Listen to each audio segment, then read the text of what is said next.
Richard Pullman.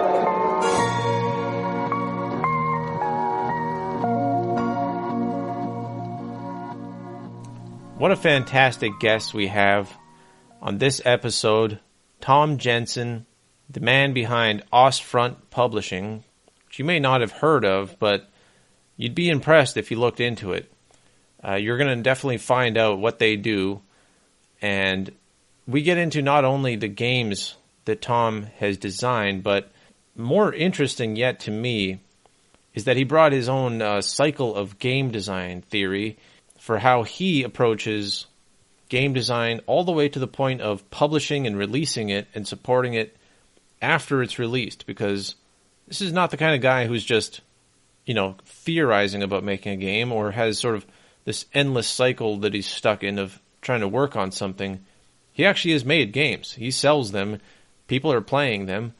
And he knows what to do. He knows how to actually put out a finished product, get it into people's hands, and keep them coming back for more. So it's different. It's different than a lot of guys on GDG and a lot of indie guys out there who always try to make that one darling that never gets finished. Sorry, I got something stuck in my throat there. I don't know why. No, he's great. We talked about his game design approach and the way he simplifies things and really just goes for the core of it, keeping it simple and fun and accessible. He's got a great philosophy that really contrasts a lot of other people that I've seen on TG and on GDG, and it's valuable. You guys got to learn from guys like this. I have to learn from guys like this. After talking to him, I've already felt my pace increase. I've already felt myself wanting to race to the end, not cutting corners, but just knowing what you're trying to accomplish and getting it done. I'm not going to ramble too much about it, but needless to say, I think by the end of this, you're going to have some good, solid insight from an actual guy who owns a company and is putting these things out. Great personality, a good head on his shoulders. Find him on the Discord and talk to him, listen to him when he gives you advice, because unlike the rest of us, he actually knows what he's talking about. I'm just kidding. He knows what he's talking about, but he's just going to have a very different perspective that I really respect, and I hope you guys do too. So, without further ado, here's the interview.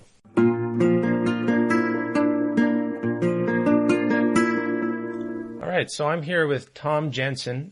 He's part of, say hello and tell us about your company and how long you've been at GDG and what brought you there. Well, I'm Tom Jensen. I am the lead game designer for Ostfront Publishing. Game design in general, I occasionally see on TG. It never really lasts as long as I'd like it to last, but I try to drop in and see what people are up to and occasionally post a thing or two. Yeah. And so from there, you just saw that there was a Discord and decided to jump on? Yeah, I think there was a post about a podcast, so I hopped in and had a look around, and here I am on the podcast. All right, good idea, because I was definitely the one that posted that. And nice. I was hoping to get some more people that were just lurking around there maybe, but would like to promote something, would like to actually, get into what they do and share it with other people in a way that's a little bit more user-friendly than the GDG threads that notoriously die after a couple hours. Yeah, so sad. I cry every time. Yeah, I know. I've definitely appreciated the Discord channel because of that, the ability to just have an actual ongoing record and ongoing chat constantly. So I would recommend anybody... Looking through that. This is great. It's a good resource to have. Yeah. And I would recommend anybody else that's listening to this, if you have something that you want to promote, if you have a project that you're working on now or that you've done in the past that you want to talk about. I love, people deconstructing what they did in the past and sort of the post-mortem analysis of things. That's great. I'm also happy to just talk to people who've never done anything and are just trying to work through it for the first time. But now we have somebody here who's put out tons of stuff. I mean, you go to the website for Ostfront Publishing and look at the library. I'm very impressed. So tell us a little bit about what you put out in terms of, it seems like from what I saw, it was mostly war games. This wouldn't be like a role-playing game sort of. Yeah, we're mostly historical war games, so anything based on a real conflict. And MO is kind of like represent something realistic as simply as possible. It's all about having fun, designing games. It's all about having fun, so we try and make something that gives you a feel of the period, but also is nice and simple and fun to play.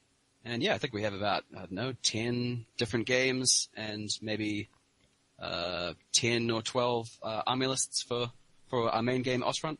And yeah, there's probably some other random bits and pieces. I don't think I've counted them recently, but there's a few different flavors there.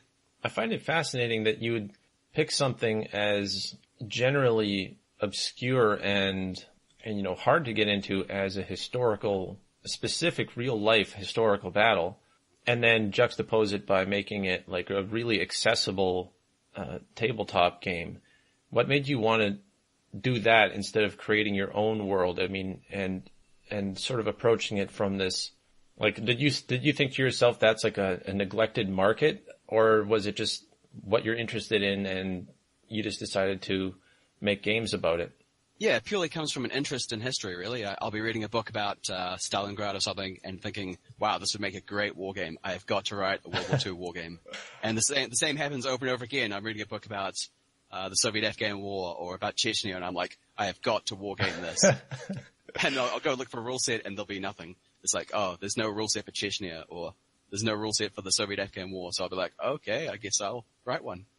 That is such a fascinating reaction to reading about these conflicts. Yeah. It's like, man, is there a game I can play in that does this? Yeah, exactly. And in historical books, you read all these like really fascinating little tales, like a guy's flying an F-14 and his radar fails during the Iran-Iraq War, and you're like, no game would usually represent like your radar failing, so I've got to implement that. And you get all these tiny little tidbits. I just find real life is so full of full of information. Like, if I was to create something myself, I'd never create as much backstory or as much depth as real life, I feel. That's true. So, you wouldn't. That's why notoriously people end up recreating genres of fiction when they're doing game design, because all they know is these handful of movies or stereotypes. Right. So you're basically cheating by going to real life stories and taking the most interesting things. Totally cheating. There's a wealth of like first-hand accounts, movies, like books, even books in audiobook form. So I can sit there and like when I was writing my World War I game, I just read as many first-hand accounts as I could. Like, what was it like actually being on the ground in World War I? And you get all these great ideas of like just things that could happen. It's totally cheating. You just go through and say, that's cool. I'll put that in the game. And then it's all about thinking, how do I actually put this in so it's not too complex and so you can actually play it? And that's where you kind of have to be put in elegant design kind of solutions. How do I represent messengers, or how do I represent fog of war, that kind of thing? Those are the challenges in the game design, I find. So I haven't actually read any of these, but I'd be very fascinating to check them out. But would you say that the games are designed to recreate a sort of specific actual campaign and the risks of that campaign in an actual war? Or is it like, these are the playing pieces and it's a very replayable game where the players have sort of choices as to how the whole campaign or conflict works? Because usually in real life... Go ahead. Yeah, usually the latter. We like to provide the historical pieces and let the players make their own army lists and make their own kind of combinations. So there is a lot of replayability. That's kind of the way we like to go. Sometimes we'll provide like specific scenarios or specific historical battles. And in the missile threat, the modern air combat game, we did provide like specific theaters. So if you want to play early war Vietnam, you can play that. But there's still a lot of freedom. If you play early war Vietnam, you can take, a wide variety of different aircraft and you can kind of choose whichever you like. We really like to give players a lot of options, especially in historical games where there's a lot of like different units. You want to be able to take an army of all guys on motorcycles, or an army of tanks, or an army of planes, or whatever it is you want to do, or a mixture. So are these rules for playing with models that you would get elsewhere, or are these actually box sets of things as well? Generally miniatures rules. So we just provide a book that tells you how to play the game, and we expect our players to already have armies or to buy armies of miniatures. So then that's And we another usually, that's another benefit of using real life things is that people can use existing models that of course exist because there are people love exactly. models. Yeah, that's right. And there's many historical miniature makers. There's all these competing companies, so the price is usually pretty good. We started with when I was first designing games, I just used like Risk figures, so they were a nice stand-in figure that you could make them anything really. You could make them a Napoleonic game, or you could pretend they were ancients or whatever. But eventually we found 1:72 scale miniatures, which are really cheap and available at the local toy store. So we just go down there and buy all these World War II 1:72 miniatures, and just that was kind of how it started. And then use World War II troops in the Chechenian War if you have to, because why not? Yeah, you could. You probably could. Not enough AK-47s probably, but you could if you wanted to. You could use Army Men, or you could use any kind of miniature you like. I did find nice, usually gaming a conflict, I like to make sure there's actually miniatures for that conflict. Right. That's a good idea. I did find Chechen miniatures. There's a lot of the Chechen miniatures. Yeah. That's a world that I'm completely unfamiliar with, so I find that interesting. I know something about like Warhammer and that kind of tabletop miniature thing that is deeply baked in fictional lore and the hobby around painting them and all that kind of stuff. But you're obviously going for a really accessible, sort of low barrier of entry sort of format. Yeah, we try to. We want people to have fun. That's the whole reason I create games, is to have fun playing a game, and I wanted to share that with people. So that's the reason why I started publishing them online. I thought, hey, if I like this game, maybe someone else will. So let's get it out there. Basically, one of the first things I saw when you came to GDG's Discord channel was this design of a theoretical game. What is it called? Airstrike? Yeah, I think that's a working title. I think I thought about bandits, or maybe my workmates suggested flight fights, which I thought was kind of hilarious. But yeah, probably the name may change. But yeah, it's kind of a simple air combat game. And you're pitching it, in the channel, you're pitching it as basically, I think right there on the image, it's like air combat for the whole family, Yeah, and I think somebody right away mentioned, like, how does that make sense? It's for the whole family, but it's about dogfights with jets. Like, that doesn't make any sense. Yeah. You won't get a housewife playing that, I think someone said. Yeah, that's right. And yet I have played against housewives with my my other simple air combat rules. So it does happen. I think if you approach it the right way, and especially if you can approach it with a sense of humor, that's a very inviting thing, because one of the main things that actually, in my experience, turns off women, housewives, even just casual guys that, it's about a sort of self-image that if you take yourself really seriously and then this really serious game comes by, people just don't want to associate themselves with something that is a little bit too, I don't know what to say. It's just intimidating, and it's... Exactly, yeah. That's right. I always think that people play board games, so that they know that kind of complexity pretty well. They can easily handle rolling dice to see what happens, moving counters around. So when I design a game for a family game, you've got to think about that kind of level of complexity. And if you can introduce it to some people in 5 minutes and then have them playing it while you leave the room, perfect. I think that's about the right level of complexity you want. Wow. You know what? As somebody who's designing a role-playing game that seems to never end, the idea of this really simple system that you can create and instruct people on that quickly, do you think of them as basically being sort of where would it be on a spectrum? Because I know there are a lot of miniature war games, and I'm not really familiar with them. So where would you put your games in terms of complexity and replayability, and I guess also creativity of people being able to configure things how they want to? Right. Well, there's a bit of variety. Like, we have Position, which is a family air combat game, which is very simple, and like you can play it with a 6 or 7 year old pretty easily. And then kind of in the middle ground, we have things like a Chechen Wars game, or say Ostfront, which are kind of about average level. And then we have much more complex things like Missile Threat, which is modern air combat, where you have to choose your own missiles for each little aircraft and kind of know what a AGM-88 harm is, and know about radars and SAM sites and what kind of air-to-ground missiles do what. And so there are some very complex ones out there. But we always try to keep it manageable. So no matter how complex it should be, you should still be able to ease in, and the basics should still be simple, even if there's a lot of extra sections you can use. So something like position, you said you could play that with like a 6-year-old. In my mind, that means almost everything is random, and the replayability just comes from surprises.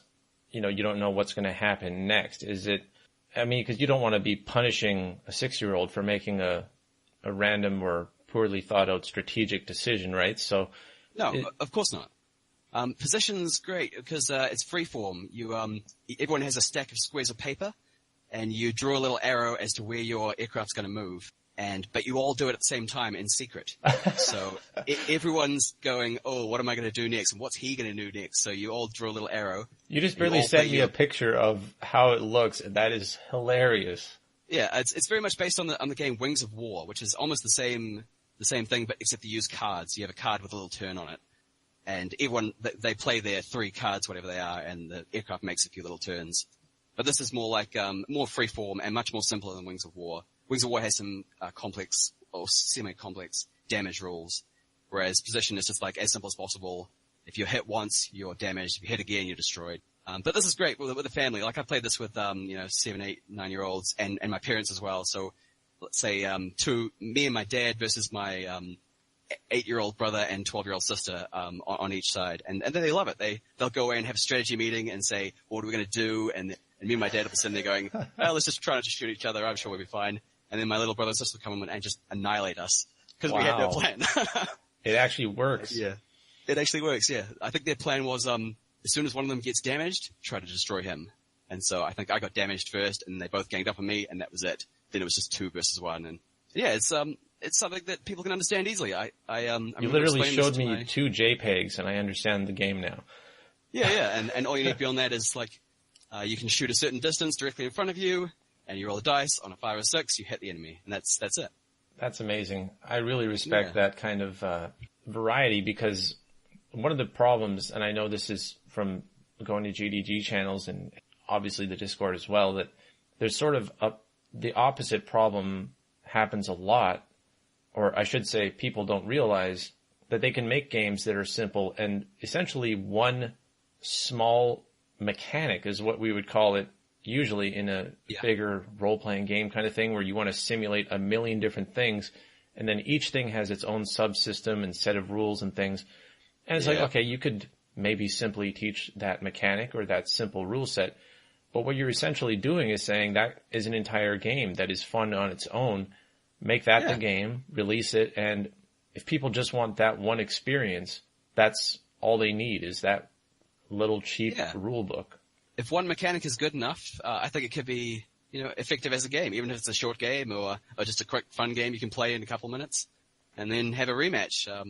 Which I think Position does pretty well. I stand on the shoulders of giants, though. This is very much Wings of War, but slightly simplified and more freeform. So I didn't come up with this system of, drawing a little arrow and then moving your aircraft to the end of the arrow.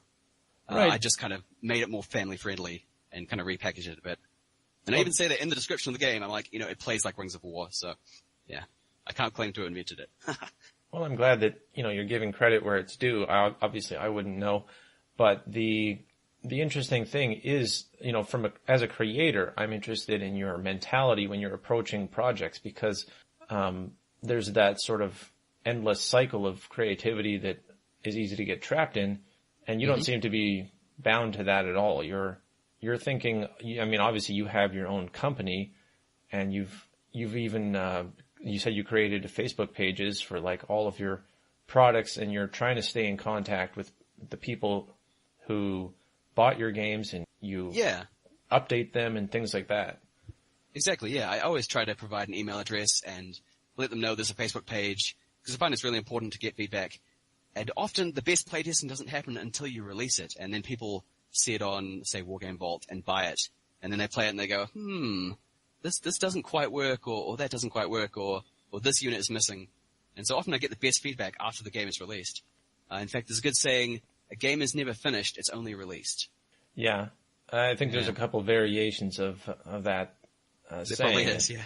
And so let's say that you do get some feedback on a game, and you're sort of you recognize that that person's probably right and you want to update something, do you update, I imagine you have basically a PDF file that you update on that Wargame Vault site or something, and then do you offer that person, a free re-download of it, or how does that individual person get?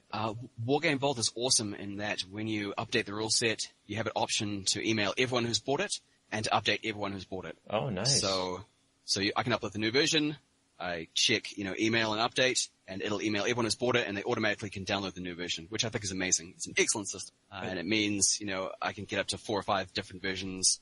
I only keep one version at a time on the Wargame Vault, so it's not confusing. But that way people can always get the latest without having to pay anything. And I mean, if I was to redo a game completely with a whole new look, like a version 2 or something, I'd probably make a new product. But this is a good way to keep people updated when minor things change or typos or whatever. Right. That is definitely a good feature of that platform. Do they, judging by the name Wargame Vault, I imagine that they don't do RPGs or anything like that. That's probably specifically for games that are miniature based. So Wargame Vault is an offshoot of Drive-Thru RPG. So they're the main one who do handle RPGs and everything. And they just have this Wargame Vault kind of separately so that you don't have a lot of war games polluting the RPG area. I don't know how it works, but yeah, they have the separate area for war games. So yeah. Okay, because I'm familiar with Drive-Thru RPG, but I've never actually seen. Actually, I might have seen something from Wargame Vault back in the day, but Looking at this, they have Drive-Thru Cards, Drive-Thru Comics, Drive-Thru Fiction, and all these other kind of offshoots as well. It's just Wargame Vault has this other, we're not a drive-thru, we are Wargame Vault kind of it's probably smart, make sure that your core audience can find exactly what they want, and the offshoot will be for that specific audience as well, because I do consider those, I mean, it's pretty obvious that they can be pretty vastly different audiences, even if you'd think that there'd be some overlap by heroics and adventure and little miniatures on a tabletop and stuff. Philosophically, there's a big difference between what you're trying to get out of both of them. Would you ever? Yeah, it's true. Would you ever try to? Dungeons and Dragons itself is famously derived from tabletop war games. Yep. And that's right. Do you ever get tempted to be like, you do all this research into these conflicts and stuff? Do you ever get tempted to sort of spin one off into an actual RPG and sort of you live the daily life of it, or are you? Sometimes, yes. Yep. And I do play role-play games myself. I do play Dungeons and Dragons, once a week. I've run Traveller campaigns, so I do love RPGs. It's not something I shun or anything. But yes, occasionally I do think, this would make a great RPG. And every time in between campaigns, I'll suggest to the other players and be like, well, we could run a historical campaign. And everyone's just like, nah, sorry, Tom, I'm not that keen. I'm like, oh.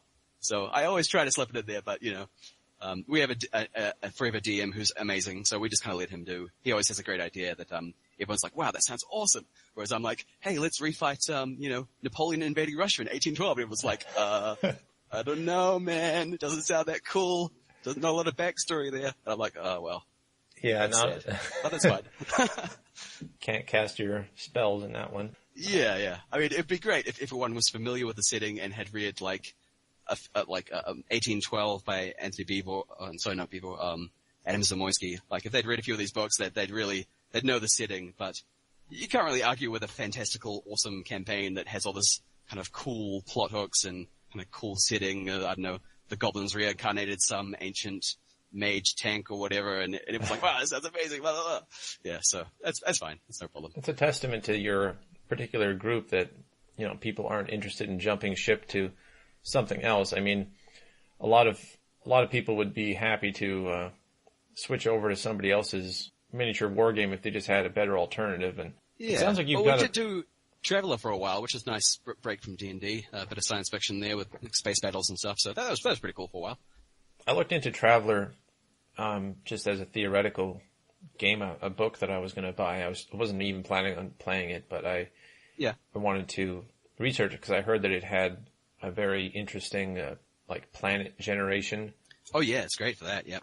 If you want to randomly generate anything, Traveller probably has a table for it. Yeah, and I wanted to kind of do something similar to that in my game. I was trying to basically create a world generator, and when I looked into just the general topic, it seemed like there was Traveler, and there wasn't a lot else that did that. But Stars Without Number, I think, is the other one that I can think of. And maybe some of the GURPS things have generators. I kind of just tend to stick with Traveler, and I know the system pretty well, which is nice. But there are a few other systems that like Planet Generation.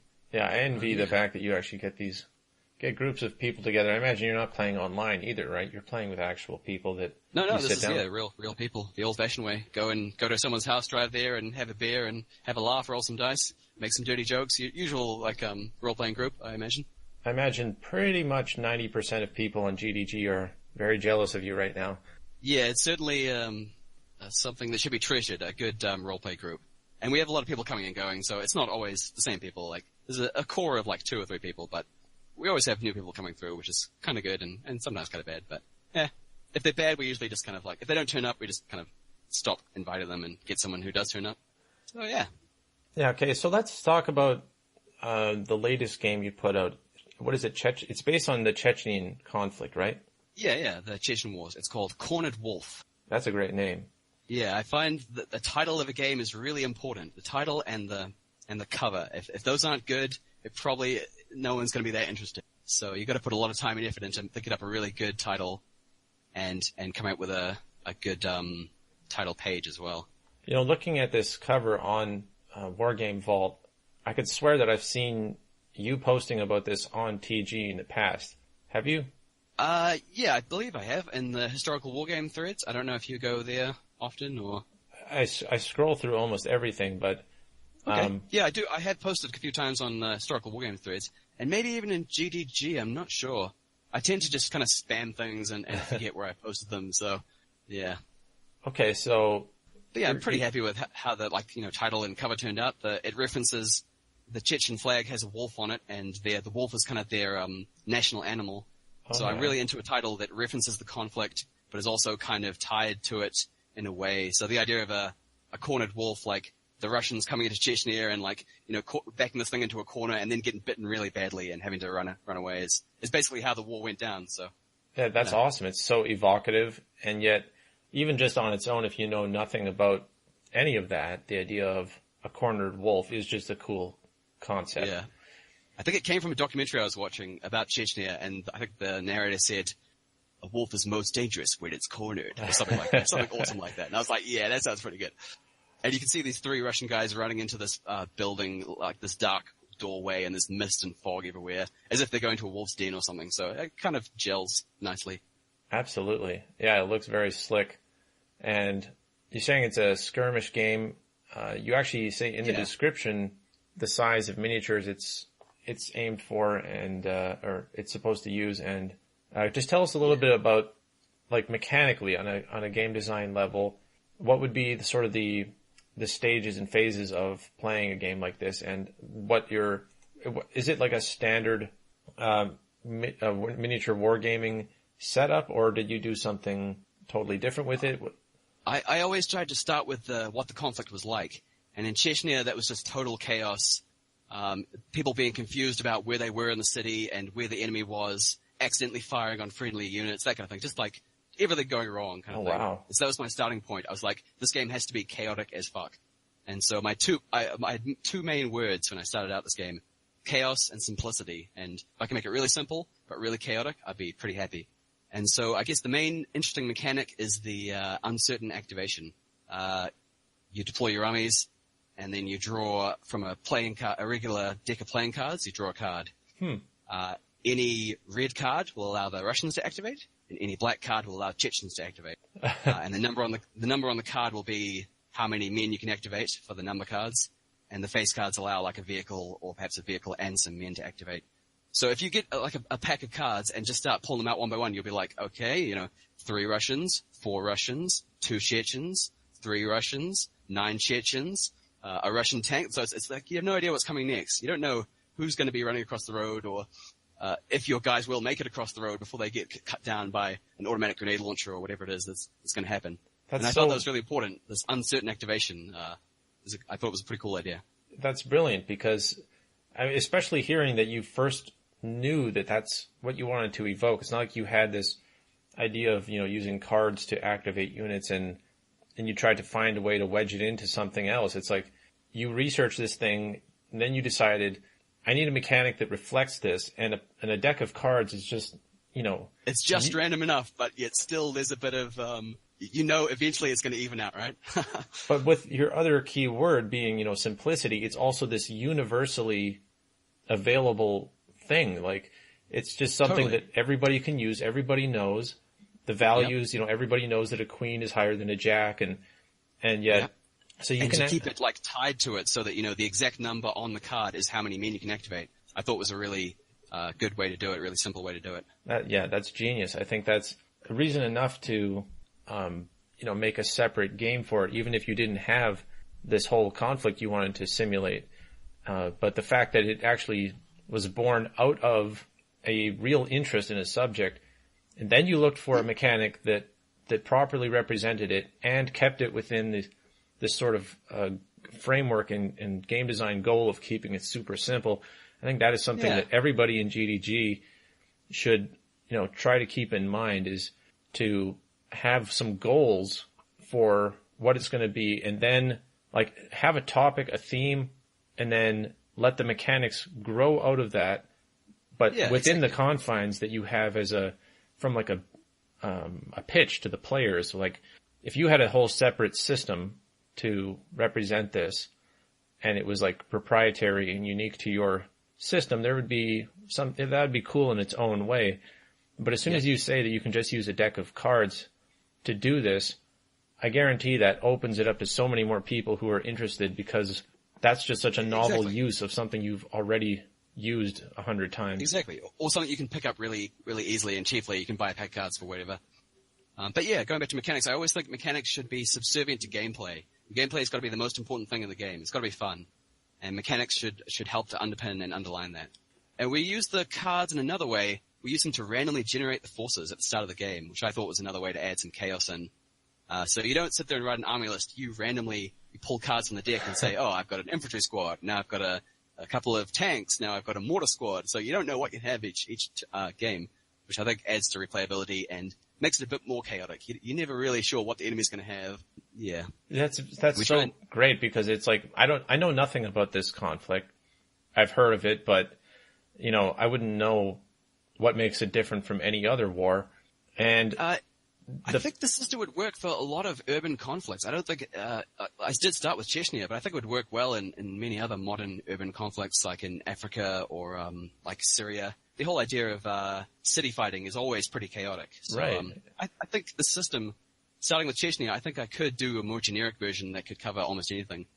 The only problem is that I'd need to, kind of custom make all these, activation and random generation tables for each kind of, or just provide a blank one for people to fill in. I'm taking a look at the shot you gave me here of the activations, the Joker even having its own special unit in it. What I have here is the generating forces. So this is before you start the game, this is how you kind of create your army list. This isn't the activation at the moment. Right. I can post that to you. I think I have a picture of that somewhere. But yeah, this is kind of the starting. Before the game starts, you each draw a random number of cards, and the card could be like a couple of tanks or a squad of infantry or whatever. And then once you have deployed, even deployment is kind of chaotic. You place one unit on either side of the table, and then after that it's freeform. You can place them anywhere on the table, as long as you're not within 12 inches of an enemy. So you'll place some on his side, he'll place some on your side, you'll place some in a building underneath him, and he'll place some on a building above you, and you've got units all scattered all over the table. So right from the start, it's like, this is full chaos. That's what I was going to say, is it sounds like as soon as turn one happens, it's just going to already be a nightmare. Exactly, and that's exactly what I wanted from a Chechnya game. In Fighting in Grozny, I'm like, I want nightmare straight away. I want the players to have no idea what's going on. And that's just the basic mechanics. And then we have random events. Every time you draw a Joker for activation, there's a random event, which could be things like, a whole sector of the table gets shell by artillery, or perhaps friendly fire incident. Say it's the Russian friendly fire. The Chechens get to choose 2 different Russian units, one to shoot at the other. And so little things like that will hopefully throw even more chaos into the mix. One thing, there's a lot of guys on GDG who are working on mechanics, and they're just trying to basically spitball a unique mechanic for the sake of having something to build the system around. Like they're starting with mechanics first, but you said the mechanics should be born subservient to the gameplay. Subservient to the gameplay, exactly. And so you had this idea of the chaos, but one thing I think is extra interesting about the deck of cards, even though you could say it's very random, it's also very predictable that there are a certain number of cards of each kind, and they're all divided equally between red and black. Yep. If you go through the whole deck, eventually both players will have exactly the same amount of activation, which I thought was a nice way to kind of even out the chaos at the end of the day. It is exactly, it's exactly it. It's because people love their dice and probability so much in TG and in GDG and stuff, and they really obsess over that as being the randomizing mechanic. But when you want to tone down the complete randomness and have a sort of predictability, especially on a one-on-one situation where both sides, like you said, by the end of it, everybody had the exact same cards. You could theoretically draw 4 cards in a row for one team, right? I mean, and that's what happened in that very first playtest. It was like Russians again, Russians again, and Russians again, and we were like, this game's broken straight away. But it evened out. The Chechens ended up winning anyway, so it did even out. Yeah, exactly. And wow, that is now that perfectly sums up to me the mentality you must be going for when you say that you want to have accessible but still have choices and a lot of conflict, because and this is the Chechen game is like simplicity being one of the core ideas. It is a bit simpler than the others. It's only like 24 pages, whereas like Missile Threat is like 150 pages, so there's a lot more kind of chunk to it. This is one of the more simple ones. Because I just finished writing Missile Threat, which took me like 8 or 9 months to research and playtest. I kind of just wanted to do something light and simple, and a game I could type up in a week or something, and just kind of get it out there and start having some fun. If it sounds like I'm distracted, it's because I'm reading what you sent me, and I find it very interesting. No problem.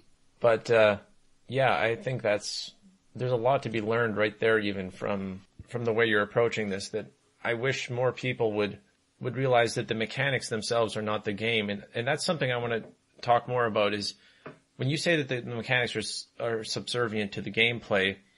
Mm-hmm. What do you mean by gameplay exactly? Because there's a lot of people who almost think the mechanics are the gameplay, and they don't. Yes. How do you distinguish between mechanics and gameplay? I don't know. In a sense, they're right. The mechanics are the gameplay, but I think in the end, the gameplay is your experience of playing the game. Like not just the mechanics. It's the thought of thinking like, what am I going to do next? How do I get my men around this building? Or what's a good tactical decision? I think the gameplay involves a lot of thinking as well, and trying something, and if it didn't work, like you start feeling bad, or you start trying to rethink your position. I think the gameplay has a lot more thought involved. It's not just mechanics. The mechanics are kind of like the wheels, whereas you're driving the car, kind of thing. I guess something like that. I totally agree. And that's what I thought you would say, because the gameplay experience is, as a designer, like as a player, you learn the mechanics in order to see where it takes you. You don't already have a preset notion of what's supposed to be possible. A lot of times you're learning it, and then you start playing it, and then eventually you get tired of it if you've played it enough times.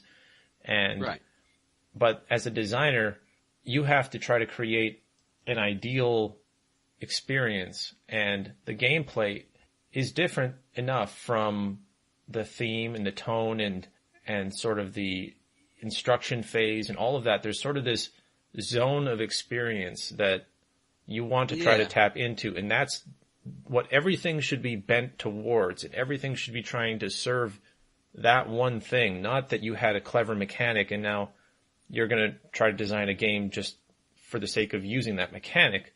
Yeah, and it can be difficult to, especially if you're like doing a fantasy setting or something where you don't quite have a clear idea of what the conflict should be like, or what exactly the setting is like. It can be difficult to kind of come up with mechanics that suit. And that's actually definitely one of the biggest problems in RPG design, is that there's no limit to anything. Like you can simulate the outer dimensions of the universe and just get into straight up, mind-bending, surreal experiences. And at the same time, you have to have rules for like your knife getting dull and, that kind of thing. It's like you can get the most mundane things simulated, and you can also try to go out into the outer reaches of all imagination, and it becomes this swamp this like quicksand that you just can never get out of as a designer and get finished with it. Yeah, it's tough. It takes a very clear creative vision to say, my setting is this, exactly this, and now I'm going to create a game to match it. Like, sometimes it's so easy just to add something on or to make a setting very large and unwieldy almost. But one of the things... mechanics can be difficult. Like, when you're playtesting and it doesn't quite go right, it can be quite difficult to see what has gone wrong or where it's not working. And being able to step away and kind of analyze how the game went and what was down to just bad luck and what was down to poor mechanics can be quite difficult to try to come to terms with that process. I found. Yeah, but at the same time, because you did pick a very specific setting and conflict, and you built a system to handle that in a very elegant, smart way, as you said, you could port your system over to a generic thing, so it becomes the solution you found for a specific problem or a specific experience becomes applicable to many more things, because you weren't trying to start with this notion of the universal system that will handle all warfare or whatever. Yeah. Like, you're not necessarily dealing with supply lines and this kind of stuff because you're trying to simulate, urban warfare and man to man and a few tanks kind of thing. Right, exactly. And that's one thing. Sorry, go on. I was just going to say that's one thing that is a benefit of having your own restrictions and your own scope that you narrow it down to. You can not only finish it quicker, but you know whether it's right or wrong a lot more clearly than somebody who's basically biting off more than they can chew and then never know whether they should keep expanding or limit it. Exactly, yeah. Like, if you playtest your fantasy setting, it's hard to tell whether it's accurate to what your fantasy setting is supposed to be like. Whereas if you playtest a Chechnya game, it's pretty easy to say, well, that's nothing like what Chechnya was, or that is like what Chechnya was. I don't know. It becomes a lot clearer when you can read a book about what the tactics were like in this war and then say, well, how am I going to implement these tactics on the tabletop? I find it a lot easier. That's why I mostly write historical, because there's this kind of scope for you set right there, and all you have to do is say, I'm going to make that or whatever. When you've done, you basically know when you've done it right, and you've got these constraints that I've heard a lot of people say, a lot of creators, when I try to listen to game designers and stuff, they say that, even creating arbitrary constraints can be really good for the creative process. Yeah, I totally agree with that. Yep. Just saying, I want this to be able to be played by an 8-year-old is a great restraint. It'll straight away take your mechanics right down to, needing a 5+ on a D6 or something real simple like that. So let's go right into your cycle of game design, because you showed me this. The cycle of game design. It's very advanced, sophisticated looking. I can tell this was a lot of work was put into it. Many hours in Microsoft Word. No, MS Paint. Not even that. Paint.net, the cheap version of MS Paint. But I haven't actually read this yet, so walk me through this, because I'm looking at it starts a right flow at the chart top here. There, in the center, with get interested in a conflict or period. And that's where it always starts. I think, for me, it's always started with, like, reading about, ancient Persians or World War II or whatever conflict it is. That's for me, where it always starts. I get interested in something. Yeah. I don't write a game about something I'm not interested in. And if I do, it would be a horrible grind, and I wouldn't enjoy it, and I probably wouldn't finish it. It's interesting to me that you say conflict or period, because you're not just interested in, because that's very different than saying get interested in a subject. Like war is a subject. A conflict or period, it becomes more specific. Yeah, period would be something for a larger scale game. Like for Missile Threat, we covered air combat from 1960 to 2000. So that's like 18 different conflicts there. Right. So for me, that was really a period of 40 years of air combat. Not many of my games cover that larger scope. So maybe like World War II is almost a period as well, because there's multiple conflicts going on. You have like the Sino-Japanese War, Japan and China fighting, and you have stuff in Africa. You have all these different kind of small scale conflicts, even if they're generally considered the same conflict. But relatively speaking, I mean, compared to the stuff that I see all the time, that's a tiny scope compared to these sort of like truly trying to be universal systems that can scale from like, ancient times to modern day combat with the same system. Who's trying to do this? You haven't been on GDG long enough. There's people who are doing that, and they're gonna come up with one solution to solve all conflicts in history. And oh wow, when you see it, like it's gonna GURPS 2. Everything you've done will be irrelevant because their system will handle it as well. But it will be like GURPS, it's that kind of dream system. It's like GURPS 2, Electric Boogaloo, that kind of thing. Right? I'm imagining the hurt feelings of the people who are developing those systems. Mega right GURPS. I guess it becomes difficult when you try and cover so much that you can't cover each specific thing as well. I find you don't get as much feel. I think the feel of a period is really important. Like Vietnam era air combat, the missiles were awful. They always failed. Little things like that if you think of air combat, you're like, oh yeah, you fire a missile, it kills someone. But in the early 60s, it's like you fire 10 missiles and maybe one of them will hit. Like they were fucking awful.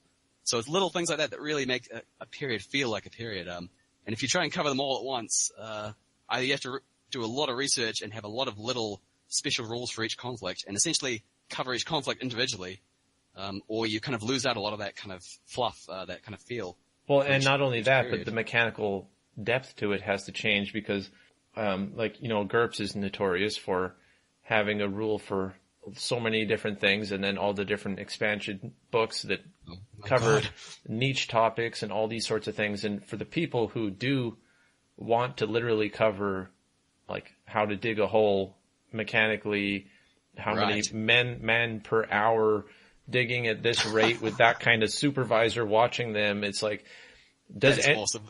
Yeah, it's like I read that and I'm in love. I love this sort of ridiculous level of simulation that people can get into, and the fact that that's cool. It's arbitrary or generic means like, yeah, if I ever need a rule on people like undermining a castle and digging, or you need to build a trench or something, your party needs to build a trench to defend against some World War I kind of barrage or something. You'd know exactly how long it's going to take and, how many man hours, which is great.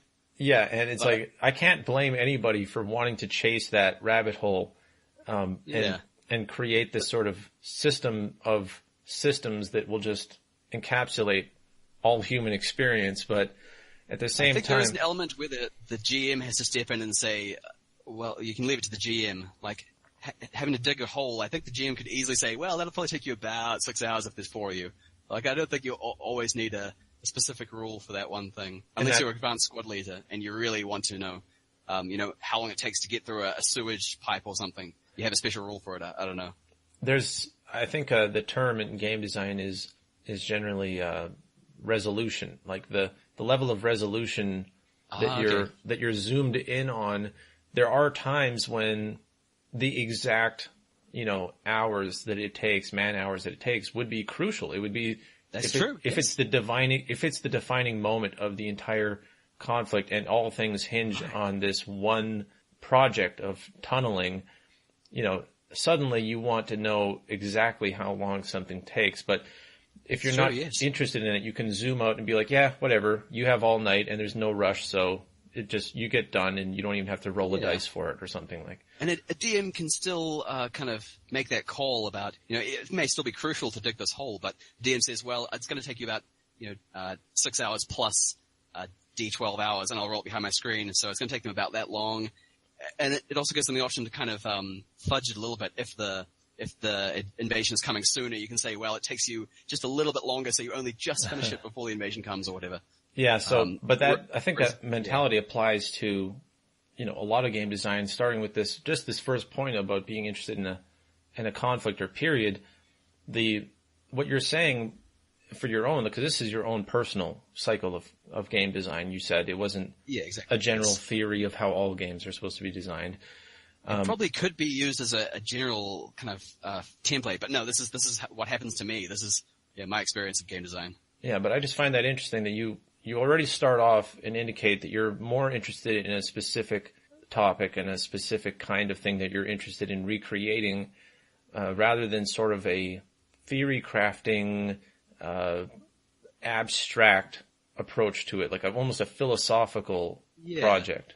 Yeah, definitely for me, it definitely stems from an interest in history. That's kind of the main reason I write games at all is this, reading a book about whatever it is, and I say, wow, that would make a great war game. I've got to write it. And I've never been too much of a fan of learning other people's rules. There's always something I'm like, oh, that's a bit complex, or they didn't implement this or that, so I always just end up writing my own.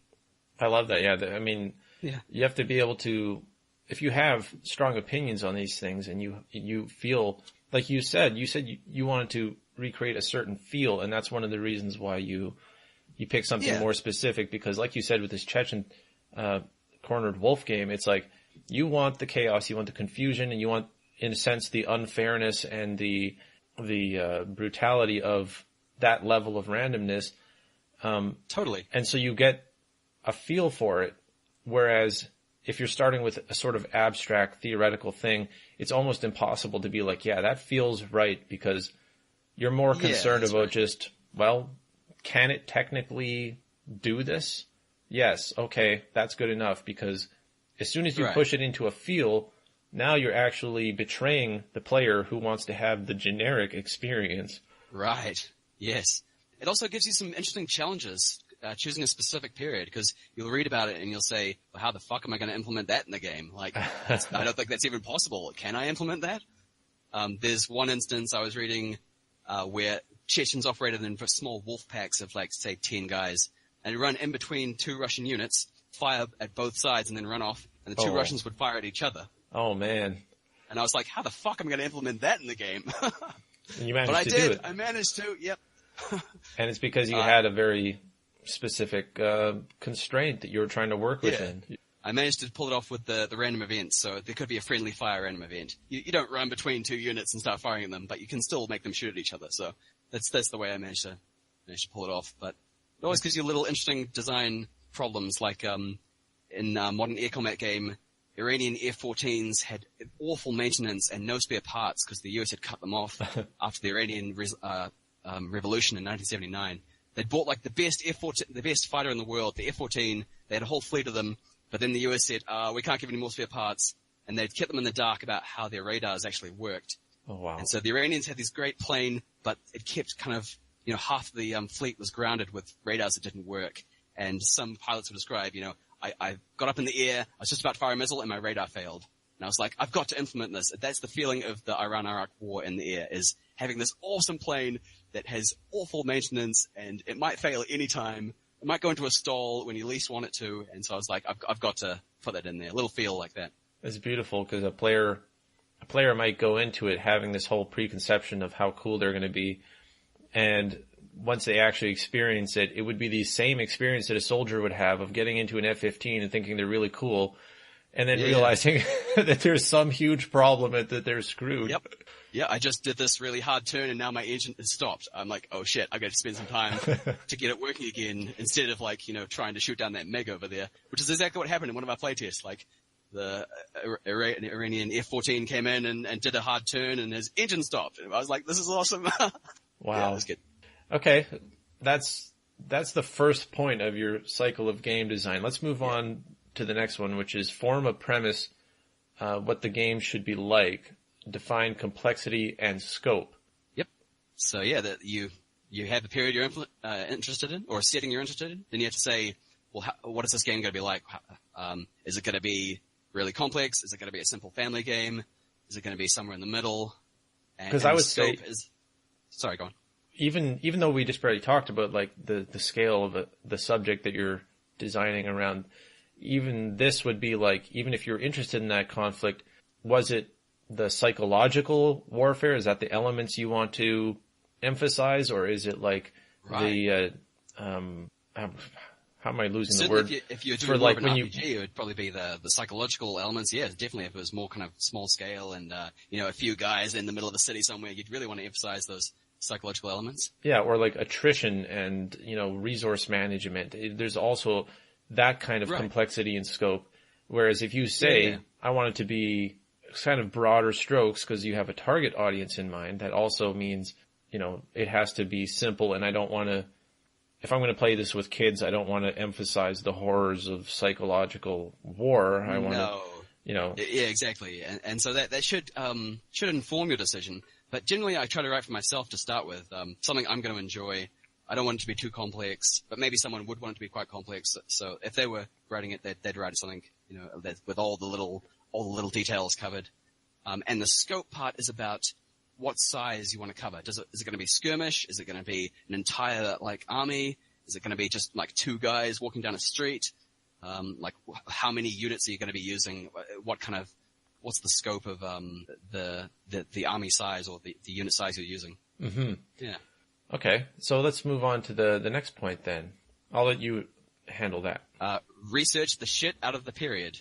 This continues for the rest of the cycle. So generally this has already started. When you got interested in the period, you're already technically researching. You read a book about it, or you watched a movie. You watch Saving Private Ryan, and you're like, oh yeah, I want to play a World War II skirmish game, or right. I want to drive some tanks around, or whatever it is. But research is important. You can't just say, hey, I'll design a air combat game, and then do no research, and just say, yeah, planes attack each other. I mean, you probably could if it was a really simple, family game, but I think the research is important, especially to get those little feelings of what the conflict was like.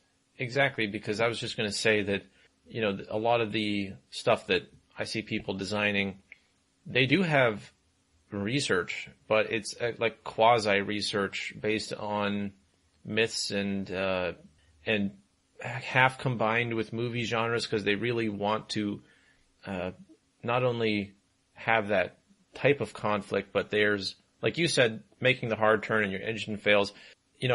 That's a real life problem that people actually had. I don't know if there's been fictional, usually movies and stuff, they always tweak things and make it so that there's a certain climax and a flow to it that is ideal. But when you actually do the real research into how stupid war can be and how, how much failure there is in ways you wouldn't expect, you break away from the research, quote unquote, of movies and stories that you thought were cool, and you move into a different territory of this sort of sobering or hilarious experience that you wouldn't expect from a casual research.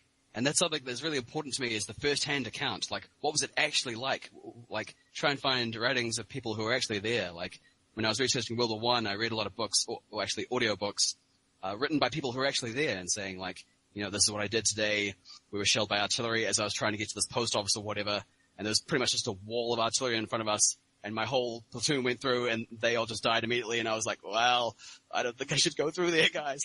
Just little things like that. I think first-hand accounts are really vital, especially if you're doing historical war games. And that's something that is very difficult if you're writing a fantasy setting. There are no first-hand accounts. There's no documentaries you can watch. There's no books about the tactics. It makes it quite difficult, I find. That's why I don't write fantasy. I agree, and I think it makes it difficult, but at the same time, it's an opportunity that I would say, I'm a pretty big fan of Warhammer. One of the reasons why is because they have so much lore and so many stories and accounts. They have novels after novels and all this lore that they put out, and you can tell that the goal is to create a feeling of the world that is on par with these historical accounts, that things do go wrong in horrible ways. And so in a way, you have the opportunity when you're designing a fictional world or a fantasy world to put your own very distinctive stamp on it, but you have to reinforce it in very hard mechanical ways and with lore and fluff that all supports that, because if you're not basically that you have the opportunity to still make it a certain feel, but you have to know and entice people into accepting that, and not say, well, I'm just recreating this genre that you're already familiar with, so you're going to hit these certain beats at certain times and you'll have this predictable experience. But it is very hard to do that. Yeah, you essentially have to be a writer. You have to be able to write a really good story. You have to almost invent those first-hand accounts, which is I'm not a writer, really. I can't really do that. So, I mean, if you're a really good writer, you could write a really amazing fantasy setting. You could have first-hand accounts that feel real, that have all the gritty detail and things going wrong of a real historical account. Yeah, and in that case, you'd have to basically be like, I'm creating a period, and then I'm going to pretend, I'm going to put myself in the mentality of somebody there who's doing research on this period, and the weird Yes. things you would find out as you were doing that. Like, yeah, it's a couple degrees more difficult and more demanding. I mean, I'm more of a writer. For me, Okay. the idea of going to a real life conflict, I'd feel a little bit too restrained, and I would feel like there's, that anybody could do it, or something like that. Okay. Yep. But And people do it. Though. Like a lot of these conflicts, like World War II has, hundreds of games for it. They do it. Yeah. right, but that's why I find it very interesting what you're doing, because you do have very strict constraints, and it's like you said yourself, it's like cheating. You go and find out something awesome and you recreate it, but Yeah, it's exactly. absolutely about how you execute it that matters. And what you're doing is executing it in a way that nobody else is. So that's why you would buy your games. And I'm sure you have people who are fans of your style of game design because... Yeah, I guess so. Well, I always have pretty good feedback. People always say, this is really fun. I played this with my 7-year-old son, and then I played it with my 77-year-old mother the other day, and they both loved it. So, I mean, there's always kind of pretty good feedback. It's when I don't hear feedback that I'm slightly worried about, like, maybe it's too complex, or maybe they didn't enjoy it, or whatever. But yeah, I always try to play the games a lot myself to make sure that they do work and they are fun. The playtesting is very important. And I think that's one of the upcoming... Oh, nope. That's We're a wee still way a down. long ways off from that. Go to the next point. Go ahead and explain the next one. Next one is form a draft of the basic mechanics. So you've researched what the period is like. Then you start thinking, okay, how am I going to represent this on the tabletop? Okay, so F-14s, their radars fail, all sorts of things can go wrong, but how is that actually going to happen in-game?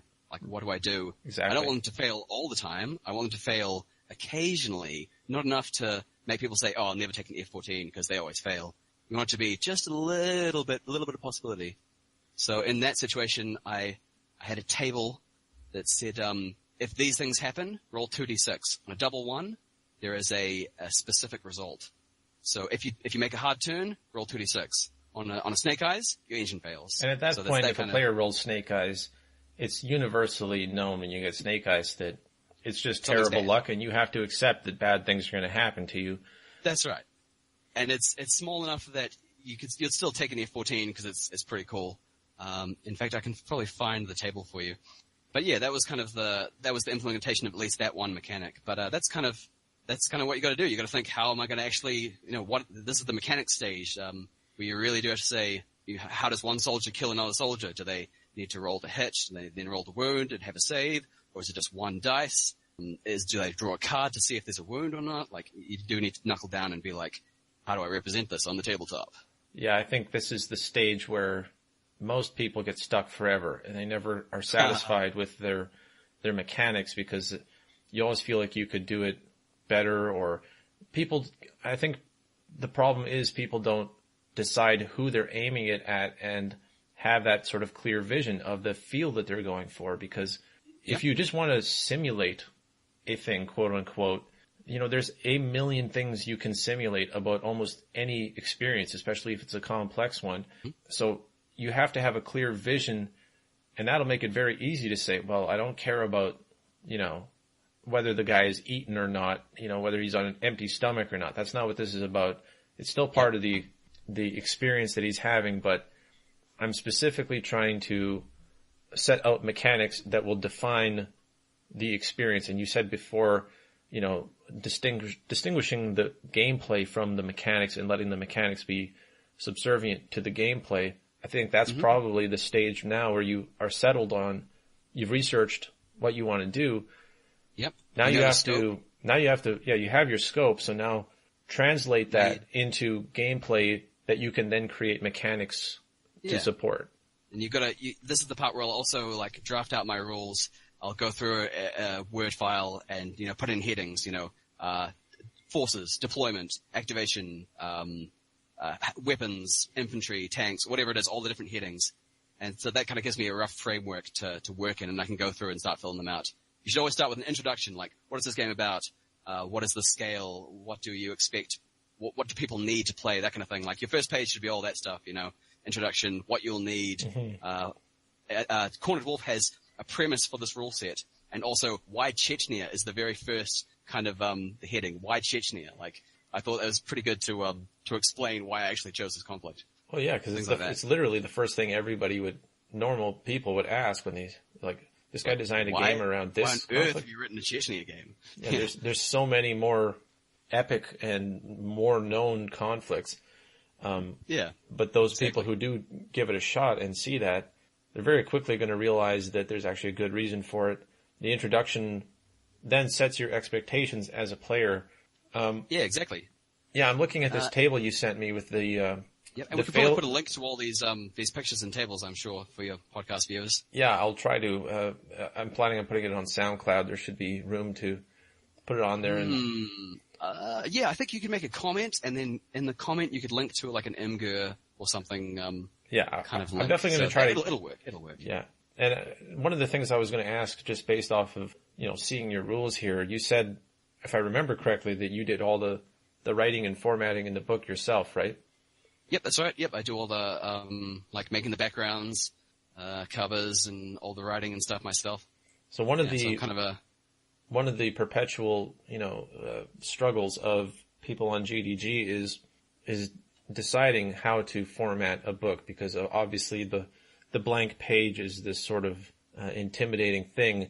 So I really find it interesting that you were talking about creating the headings and then writing the introduction and description and sort of setting out the scope of your game on paper. Do you do that sort of in that order because you just want to get the broad strokes right away, and then the details will be filled in later? Pretty much, yeah. Writing the headings only also allows you to structure it quite nicely. You can have all your infantry rules together, and then all your like morale rules or whatever, and all your vehicle rules later, or whatever it is. Say all your magic rules together. It allows you to kind of get a feel for how the game will flow as people read through it.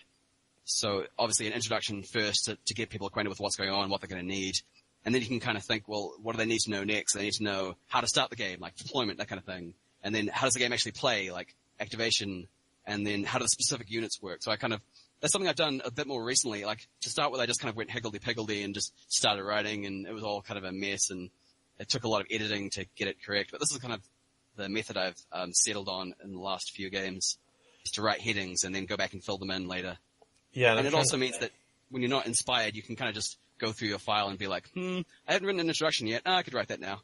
Yeah, I think that's a smart way of setting yourself up for it's in a way it's a to-do list, and in a way it's also a structure, and it forces you to think of the bigger picture first, which is something I notice a lot of people, they sort of get ahead of themselves and get right into the most detailed minutia of their system when they haven't even created the structure for it yet. Right. Oh, this is awesome. A playtester just sent me like 20 photos of him playtesting our Chechnya game. Oh, this is great. Facebook's awesome for keeping in touch with your players. No doubt about it. I mean, if you can actually get players, which is the dream of most people who are just starting out trying to design stuff, to actually have a venue for them to give you feedback, and if they like it enough, actually send you like pictures and fan battle reports stuff. or just talk about stuff. It's always good to kind of go on forums and try and find people who are interested in the same things you're interested in. I remember I found a guy called John Salt, who I think is like a war games lecturer at some military college or something. He's like this old awesome guy who's some walking encyclopedia on war game. That name is pretty badass too. John Salt. Dr. John Salt. Anyway, so he's like this awesome guy that I think I've discovered him on the war game website, one of those forums. And so I'd often send him a draft, and he'd write me like a 10-page email going through like this isn't quite right. And that's when I just started taking notes and being like, okay, I'm going to make all these changes based on this guy who knows exactly what he's talking about. So yeah, I think it's really important to build a base of people who are interested in the same things as you can kind of go to. You're not always going to get players who like you release a game, it's unlikely people are just going to play it straight away and send you feedback. But occasionally people will, and especially if it's something that people have always wanted but have never quite gotten, like a Chechnya rule set. Like all these people have Chechen miniatures, but they've got no rule set to use for them, no specific rule set. So when they do see that come up on Wargame Vault or on some news site somewhere, they say, "Whoa, I've been wanting a Chechnya game for so long," or whatever. That's fascinating. Having the sort of a built-in that is why you would have a Wargame Vault as opposed to the drive-through RPG. You'd have a community, that's distinct, and it has a whole different sort of cachet to it because you are dealing with real conflicts that had real meaning and people just like collecting models of, real military or vehicles and stuff like that. Yeah. Even if these people aren't necessarily a fan of yours, you can much easier reach out to them because they're a fan of that idea and that concept that you're tapping into. Whereas I would contrast that with something like TG in the role-playing community, which is notoriously, hostile to people putting out new ideas, and they're almost always busy just infighting over the existing systems. And yes. It seems like I imagine, because the idea of a professor or somebody doing lectures and then you can send them something and they give you feedback on it. That's such an amazing resource. Oh, it's incredible. Like I don't know how I got to this point, but I think I just started talking to him on the Wargames website, and then I think I just sent him an email or something.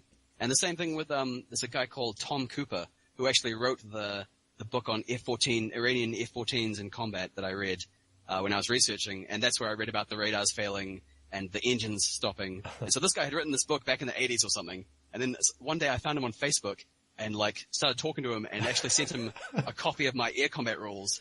And he came back and looked through all the units and was like, this guy's basically a walking encyclopedia on modern air combat. And he was like, Vietnam, this, next conflict, Arab-Israeli wars, this is wrong. They should have this MiG-21 MF or whatever. He knows all the stuff like by heart without even having to look at the book. Like, it was incredible. And I'm so very lucky to have these kind of high caliber people come through and have a look at these rules. It doesn't happen often, but occasionally, if you're really nice to them and you thank them for their time so much afterwards, like they're usually interested in at least having a look at the game. Yeah, and obviously I'm guessing you give them some credit in the book too, and Definitely, yeah. They're usually the first people I mention when I have a notes from the designer section where I'll say, firstly I'd like to thank, Dr. J. Salt and Tom Cooper for their extensive feedback and all the help they've had. I'd like to thank my playtesters, all that. So they're the first people who get any recognition in the notes from designer section, which I think is a very important section to have. You want to have a bit of a talk to the reader directly and say, this is what I tried to do, this is the things that didn't quite work, these are the people who helped me do it, that kind of thing. Very interesting. I'm trying to think of a way of finding an equivalent for the fantasy RPG sort of, or sci-fi RPG sort of thing, because... I wonder if you could talk to, like, fantasy writers. Go away and say, send it to someone and say, does this sound good? Or I don't know, something Try like to that. hit up, like, Brandon Sanderson or whoever and be like, you wrote all these fiction fantasy books, what do you suggest for this or that? But at the same time, I imagine with fiction, you're getting pretty close into like, almost copyright territory, like they want to create, that's a creative contribution as opposed to a research contribution. Right, okay. It'd be difficult with fantasy, because maybe a lot of writers aren't wargamers themselves, or like your setting is quite unique and maybe they'd want to have their own spin on it, or I don't know, I think it'd be quite difficult. Whereas if you go to someone and say, here's my Vietnam air combat game I've written, do you think the units are right? They say, well, I know exactly how Vietnam was like, and I can say that the US didn't have this aircraft in 1965 or whatever it was. Yeah, no, that's one of the, again, a very valuable thing about having that real basis and a very defined scope of what you're trying to recreate. Yeah, and you automatically have a audience as soon as you pick a conflict. Usually people are interested in that conflict, which is another good thing. Mm-hmm. And then you move on to playtesting once you have those mechanics and the research. You write your first draft, and then you say, okay, does this actually work? And you get the pieces out on the table, you roll some dice, and do the grind of there's like a loop here. Refine rules based on playtest, fill out the rules, and add a single new mechanic. So you'd write your draft, maybe you'd playtest like a core mechanic just to start with. I remember when I was writing Missile Threat, modern air combat game, I tested it out at work, just the, firing missiles at each other and trying to avoid them. That was all I tested, like just to see if it would be fun. And that was kind of the core of the game. Try and make missiles fun to try and outturn and have them try and track you. That was kind of the very core. And then you're saying, one new mechanic, I imagine, is an important thing to point out, is that you don't want to do 5 new mechanics and then test it. Exactly. Yeah. You try to add just one thing at a time. Sometimes it's hard to avoid. You say, I'll just add vehicle rules and sneak in some smoke grenades or whatever as well, and it'll be right. But usually you want to try to just do one big thing at a time, I suppose. You can always add small things, like a one weapon or maybe a slight change to the cover rules or something. You can add little things, but you want to only add one big thing at a time, really. Makes sense. And I remember when we were writing Ostfront, we started off just tanks fighting each other. This is our World War II rule set. And then we added infantry, and then we added artillery. So each one of those took months and months of playtesting, and then we'd add the other one and do a few more months. And when we felt that they were working, then we'd add our new mechanic. That makes perfect sense. And at the same time, I imagine you have to think ahead a little bit to not be like, well, now when I add this new thing, it's actually going to force me to revise 10 other things. Yeah, you do want to kind of think, when I add this mechanic, how's the game going to be affected? You can't just add them randomly and hope that it's going to work. You do need to think, I've already got this cover mechanic or whatever it is. If I add in grenades that negate cover, there's going to be some kind of, I need to think how it's going to affect it kind of thing. You do have to think a lot in advance, you're right. And then the playtest keeps going until you're happy with the rules and the mechanics. Until you're completely happy. So you've played a few games and made almost no changes. Now, I don't think there'll ever be a time where you play a game and there aren't any changes. Maybe after 5 or 6 years of playtesting. Even then, you might be tweaking small things. So you're at a point where you're pretty happy with them. You're not taking a whole page of notes from a single playtest. You're just taking one thing or even nothing is ideal. Man, that's the point where you can say, I think it's done. That's something I've been working on a fantasy RPG for so long, and when I do playtests of it, I'm always obviously the one that's running it. And so every time there's any feedback at all, I'm tempted to just, take it as something I need to change. But it's very hard to sit down and be like, let's just pretend I'm a dungeon master kind of guy and I'm running this system. I'm not the designer. You can't tell me I should change this or that rule. I'm just playing the game as rules. 'Cause as the designer, you're always looking for the changes you could make. Yep, that's right. And it's very difficult. You try not to change things mid-game, but sometimes something's so broken you just say, oh, well, let's change it to that or whatever. And that does happen. If you find something just isn't working at all, you say, well, then obviously it needs to be like this. And sometimes you can get some really good solutions during playtest, being like, wow, this isn't working at all.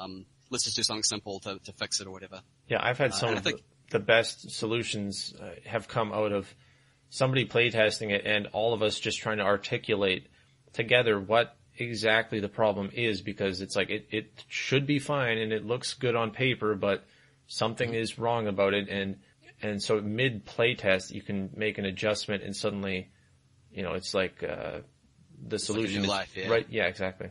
Yeah, isn't that wonderful? Playtesting is really important. If a game doesn't play well, something's really, really wrong, and that's what the whole thing is about. The game design is all about designing a game. The game's got to be fun. It's got to work well. And you should always be taking notes when you're playtesting, even if it's just a bullet point, like, change movement to 6 inches or grenades don't work or whatever.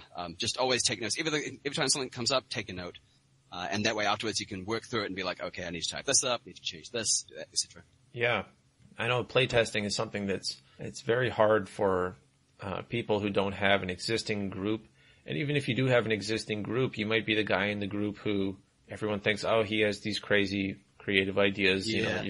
You're not the person. Crazy game designer. Exactly.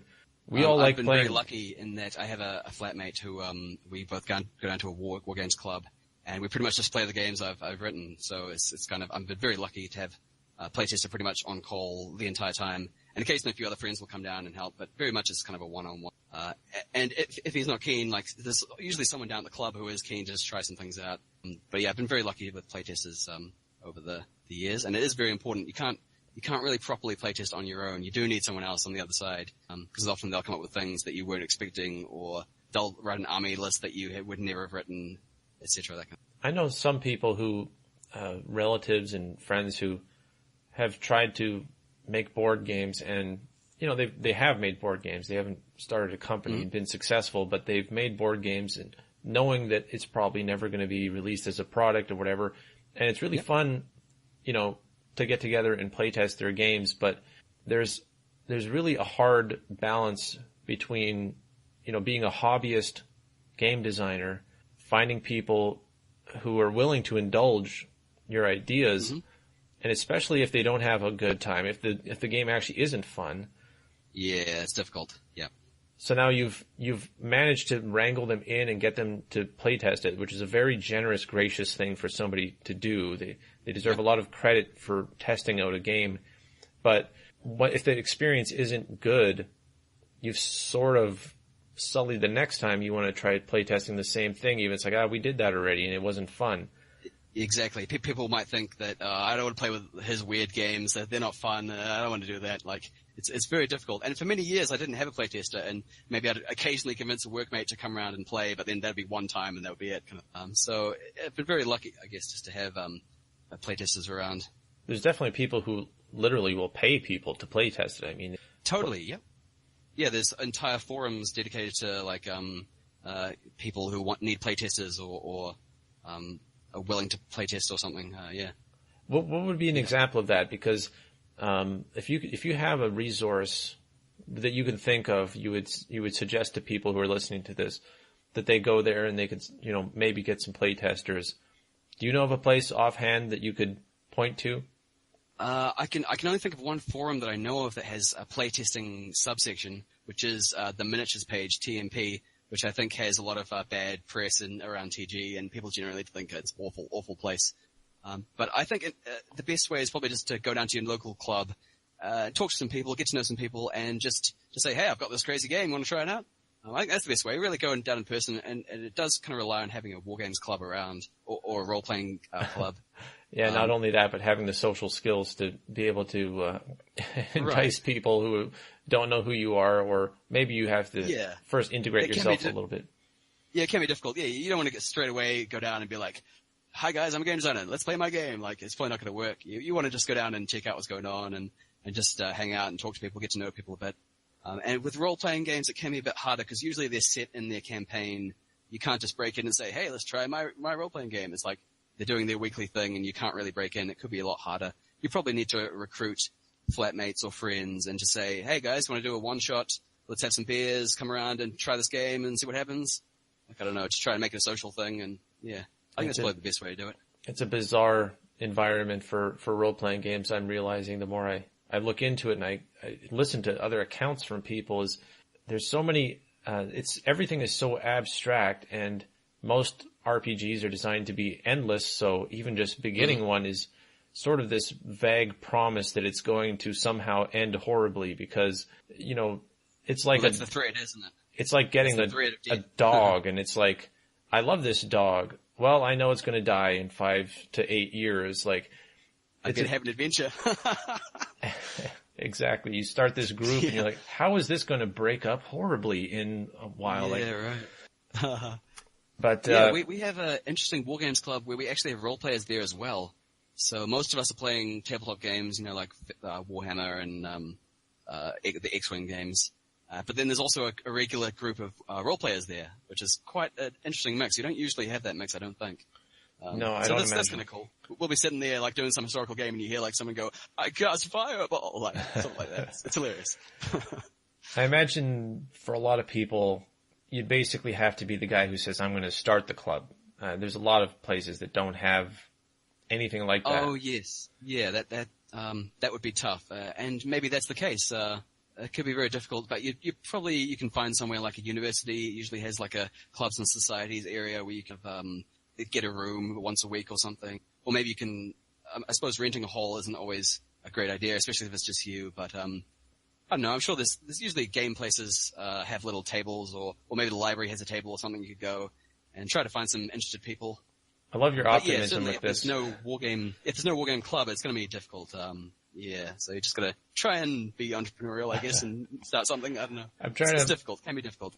I'm trying to picture right now the number of people who hate you out of envy that you make it sound so easy to find people to play test. And, I just have my roommate and my best friends and my other people. They all want to humor me. There's a club I can go to and just go to this university. It's like, there's somebody, they're in Chechnya, they're not able to. Yeah.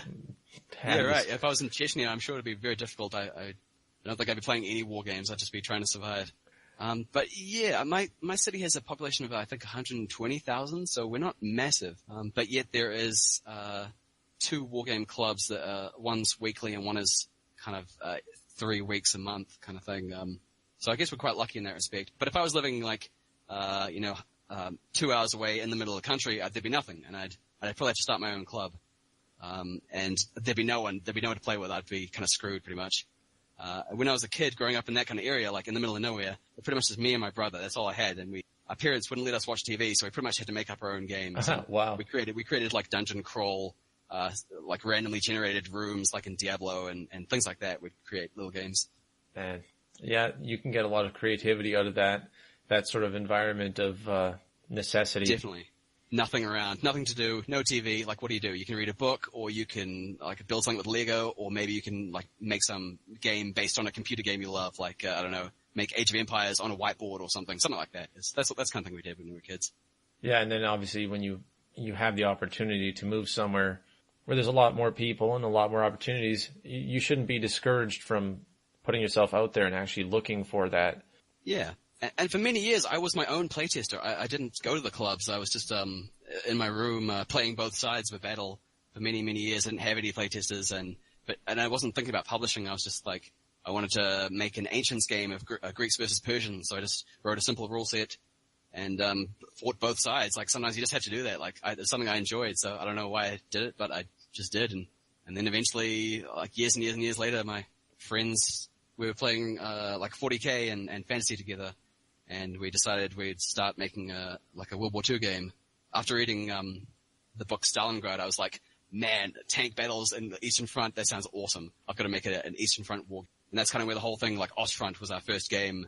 Right. And that's where the name of the company comes from, Ostfront Publishing. So that was kind of the start of the let's get serious and make a war game kind of. Well, at least now people can't hate you for just falling ass backwards into a fortunate situation. You did have many years of doing it the hard way with nobody else. Yeah, playing both sides of a battle, that kind of thing. Like, yeah, I just did it because I enjoyed it, and yeah, I don't know. You didn't give up on it as a hobby, obviously. No. Yeah, I've always enjoyed war games, I guess. I don't know why. I got into 40K when I was a teenager, and then kind of got out of it for a while, and then got back in maybe mid-20s, and then started playing fantasy and getting heavily into fantasy and all tactics, and loved that for playing tournament scene in fantasy and 40K for a while. And then, yeah, just kind of moved over to historicals and started writing my own games, and that was kind of it. I don't really play any historical games other people have. I've tried one Napoleonic game that's pretty good, but mostly I just write my own and play my own. When we go to the club, we're almost always playing the Ostfront Publishing games, and it's usually something different. Like, people are always coming down and saying, oh, what are you playing this week? Like, it's some new game that he's working on or whatever. There's kind of people always come down, they're always interested in what we're up to now. And I'll say, oh, we're playing Iran-Iraq War. And one guy will say, they didn't fight, did they? And I was like, oh, yeah, actually, they fought for 8 years. And so people are always learning a bit when they come down to our table. It's like, oh, you're playing Chechnya. Oh, that's unusual. It's quite fun. Yeah, I mean, you can just look at the library of stuff you guys have put out, and I think anybody who sees it has to be fascinated in what you guys are going to do next, because it really does cover quite a bit. I mean, you have a nice balance of a certain type of game that you're creating, you know, obviously war games, and yet you have very simple, very calm, like advanced and deep things, and I mean, just the variety of settings. Yeah, there's a variety of complexities as well, which is nice, and yeah, like I said, it all starts with interest in the conflict, so usually that's what guides me as to what I'll do next. And after finishing the Chechen game, I was like, well, I just want to chill. I don't have any good ideas, so I'm just going to hang out and do nothing for a bit. And then I got to thinking, it'd be kind of cool to do a modern air combat game, but, you know, family friendly. So, you know, one guy has fighters and one guy has like an electronic warfare aircraft that could protect his friendly aircraft, and one guy's a bomber or whatever. I don't know. I was like, that could be kind of cool. Maybe I should try and feel around and see if it will. Because sometimes you do look at a conflict and you say, this is a really interesting conflict, but it'll make a terrible war game. It's not going to work. And that did happen to me with the Rhodesian Bush War. I got really interested in it. I bought miniatures, and I went down, sit down and start writing it, and I was like, this would make a terrible war game. One side always wins. Like, there's no question. The Rhodesians won every single battle historically. It's like, this is going to be shit. Wow. Yeah. I mean, you could probably force it to work, but if the premise is, you know, one side always wins, I just can't see that being as fun as something a bit more balanced. The thing that I love is that you still considered it. Like, you still tried to figure out if that would work. And read like 2 or 3 books, or like first-hand accounts of people in the Bush War. I thought that was really interesting. It was really fascinating stuff. Like when they're training in the Sioux Scouts, they'd be given no food for the first week, so they're like almost starving, and then they'd be given a rotten baboon, and that's all you have to eat. And so they're like, well, how the fuck are we gonna? This thing's rotten. Oh well, we'll cook it in one pot. Then we'll scrape all the maggots off and then cook it in another pot so there's no maggots in it. And they just eat it. Like, they're so hungry, they don't give a fuck. And that was the training for those Sioux Scouts in Rhodesia. So yeah, little things like that. I'm like, I can't make a war game out of this. You could, but yeah, who would? Maggot Eater 3.5. Yeah. Man, and so at what point in that process do you actually decide to give up on it? Because there's a lot of people who, once they start a project, they feel somehow like they're committed to it, and at that point, they just tweak it until it does work. Well, usually I start with making a cover, so I kind of make a few random covers, and I'll upload a few here, and start reading about it, and that's kind of my starting point. Thinking about the aesthetic and what it's gonna like what the research is, but then I got to the actual mechanics, and I was like, wait a second. One side is really awesome, has all these helicopters and like is really well trained. The other side is like just so bad that they couldn't hit you with an AK if you were standing right in front of them. Like they had the African troops, they tended to kind of jerk their gun forward and close their eyes when they fired. Oh, wow. So like there's no way you're going to be aiming at it. And they generally felt that whoever was making the most noise was probably winning the battle. So they tend to just fire on full automatic the whole time, just go and think they're winning. So compared to these, the Rhodesians would come in, they had this 5-force tactic where they'd have 4 or 5 helicopters, 3 of them would go down and land troops, while another one would cover from above with a 20mm cannon, and they're just full operator go in and just like headshot, walk through the place and just clear it, and that'd be it. That would be their day. They'd do it 2 or 3 times a day, and just like, I was like, this isn't gonna make a very good game. One side's, pretty much everyone's always gonna want to play the Rhodesians, I thought was what's going to happen. Yeah. I find that so interesting that you did actually research it. You got it to the point where you're still considering that this might still be a game. Yeah. And then there just has to hit a point where you're like, oh shit. eating maggots and getting a headshot automatically. I don't think this is going to be working after all. And the fact that you make these covers first is fascinating to me, because one of these looks straight up like a heavy metal band album cover. Totally, yeah. And the other one once again, the title always comes from something in the conflict. So here the working title was Slayers on Sing, and that was a Rhodesian slang for, put your rifle on automatic, Slayer being the rifle and Sing being automatic. So put your Slayers on Sing, eh? And so that was where that comes from. And I was like, oh, it's a bit ruthless. The whole war is like deeply seated in this kind of racism, awful things that happened in the Rhodesian War. And I was like, I don't think it's going to work. So you're not cynical enough that you're going to try to put people through that experience, but there's a part of you that wants to, obviously was interested enough to do the research and try to find a way to make it into a competitive, worthwhile experience. Yeah, and I think someone on TG did mention that it could probably still work if the players were cooperative against like a GM who was running the African militia, the Fapla and Zanla forces. I think that could potentially work. But even then, you're just going to be shooting like random guys with AKs, and I can't see it being that interesting, like strategically or tactically. You don't have a lot of interesting decisions to make. You just kind of move through a village and kill everyone, and then go home. I was like, I want players to be making decisions and being forced to think things through, that kind of stuff. Yeah, no kidding. That's very interesting. But that was probably the biggest failure. That was probably the biggest failure of starting something and then realizing this isn't going to work. It doesn't happen very often. Well, that's the reason why you want to do the real research too, I imagine, is to not start biting off something that you're not going to end up being able to chew, setting a goal for yourself and getting really married to it and committed to it, and then you do research as you go. And then afterwards you find out, wait, this is either going to be totally unrealistic, totally imbalanced, or, something like that. Yeah. And asymmetrical warfare is always really interesting to try to represent.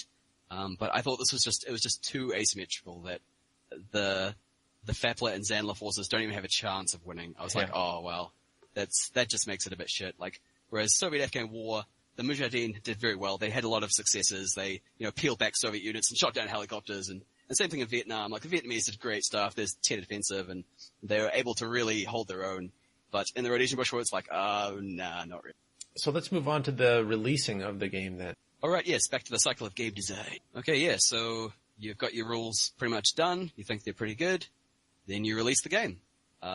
Ideally, you want to have a read-through before you do that. Just read through the whole thing. Even if you feel like you've already seen the whole thing. Just for the love of God, just read through it. Because you'll find so many mistakes that you wish you had found before you released it. If you can get someone to proofread it, like, a parent or a friend or someone who is interested in proofreading, which I suppose isn't very common, and I've never actually done that. But if you can find someone to proofread for you, that'd be amazing, because I miss so many things. You are your own worst proofreader. So, yeah. Yeah, I think there's a lot of validity to that, and I know that I have sort of a problem of, as I'm writing something, being too particular with how exactly it's worded and proofreading it as I go a lot. Okay. It sounds like you just sort of hammer it out, make it work, and play test it.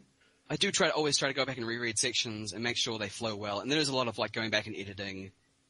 You go back and read a section and make sure it's worded properly and it flows well. And you do often have to rewrite things. If something's just a mess, you just have to delete the whole page and kind of start again. So, well, judging by the parts that you sent me, you've got some really great formatting skills. I mean, the thing looks really professional, looks very like something you'd want to buy. A lot of practice. My early games were very crap and just a white background and a shit font. That's how I started. So it's just taken me, 5 or 6 years to get to this point. It's all practice. And I'm sure my games don't look as good as some of the things I've seen in GDG, where some people are using beautiful things like InDesign, and making really awesome looking games. Mine aren't great. They have a nice background, but that's about it.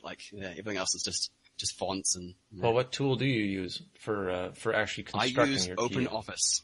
You managed to do everything in OpenOffice? Yeah, and I'm sure a lot of people look down upon it and just thinking what are you doing? But I know it and I like it, and it's free. It's free to download, so that's what I use. Yeah. And I bet you could pay people, you could charge money for a course on making what I saw in OpenOffice, because I also use OpenOffice, but I've never made anything that looks that good. I think it's just about getting the background in. Once you got the background in, it suddenly looks very professional. And I actually learned that from my colleague who lives in Poland, who I was trying to get a background into a OpenOffice file, and I just couldn't work it out, and he sent me an OpenOffice file where he'd already put the background in. And so this guy's a programmer, so he knew exactly what he was doing. And so I actually learned the background thing from him. Yeah. So we all stand on the backs of giants, whatever it is, the shoulders of giants. Yeah. And when you say release the game, obviously you had a venue in mind, I imagine, with this War Game Vault. Yeah. To start with, the release the game thing never really occurred to me. I just wanted a good game I could play with my friends, and I didn't really think about publishing it or anything. And it wasn't until my friend Mikael in Poland contacted me about Ostfront. In fact, we met through Ostfront. He had found the rules somewhere. I think I posted them on TG years ago, and he'd found this rule set and had my email in it. And he contacted me and said, I want to help you get the army lists more expanded. And he kind of spurred me on to actually try and publish these things. And so I was just looking around trying to think where could I do this, and I must have Googled, publish war games or something, and War Game Vault came up, and I just tested it out. I uploaded a few PDFs of some old rule sets I made. I think the New Zealand Wars and Ikonki, which is a Russo-Japanese land wars game, just to test it out, see if it worked. And immediately people started buying them, and I was like, what is going on? That seems amazing. Yeah. That's a shocker. Yeah, because there is no New Zealand Wars game, and there is no specific Russo-Japanese land wars game. So these two games that I'd uploaded were quite niche already. Like living in New Zealand, I knew I had to game the New Zealand Wars, just because it's the only war that's really happened in our country. So I knew I had to do that. And for some reason I got interested in the Russo-Japanese land wars. I think because my grandpa suggested it to me. He's like, oh, the land wars are pretty interesting. And that from then I just kind of went along and tried to learn about it. And so you put it out, and it's within however long people are actually testing it out. Are they also giving you feedback? Does the site? I didn't really get any feedback on those first two games.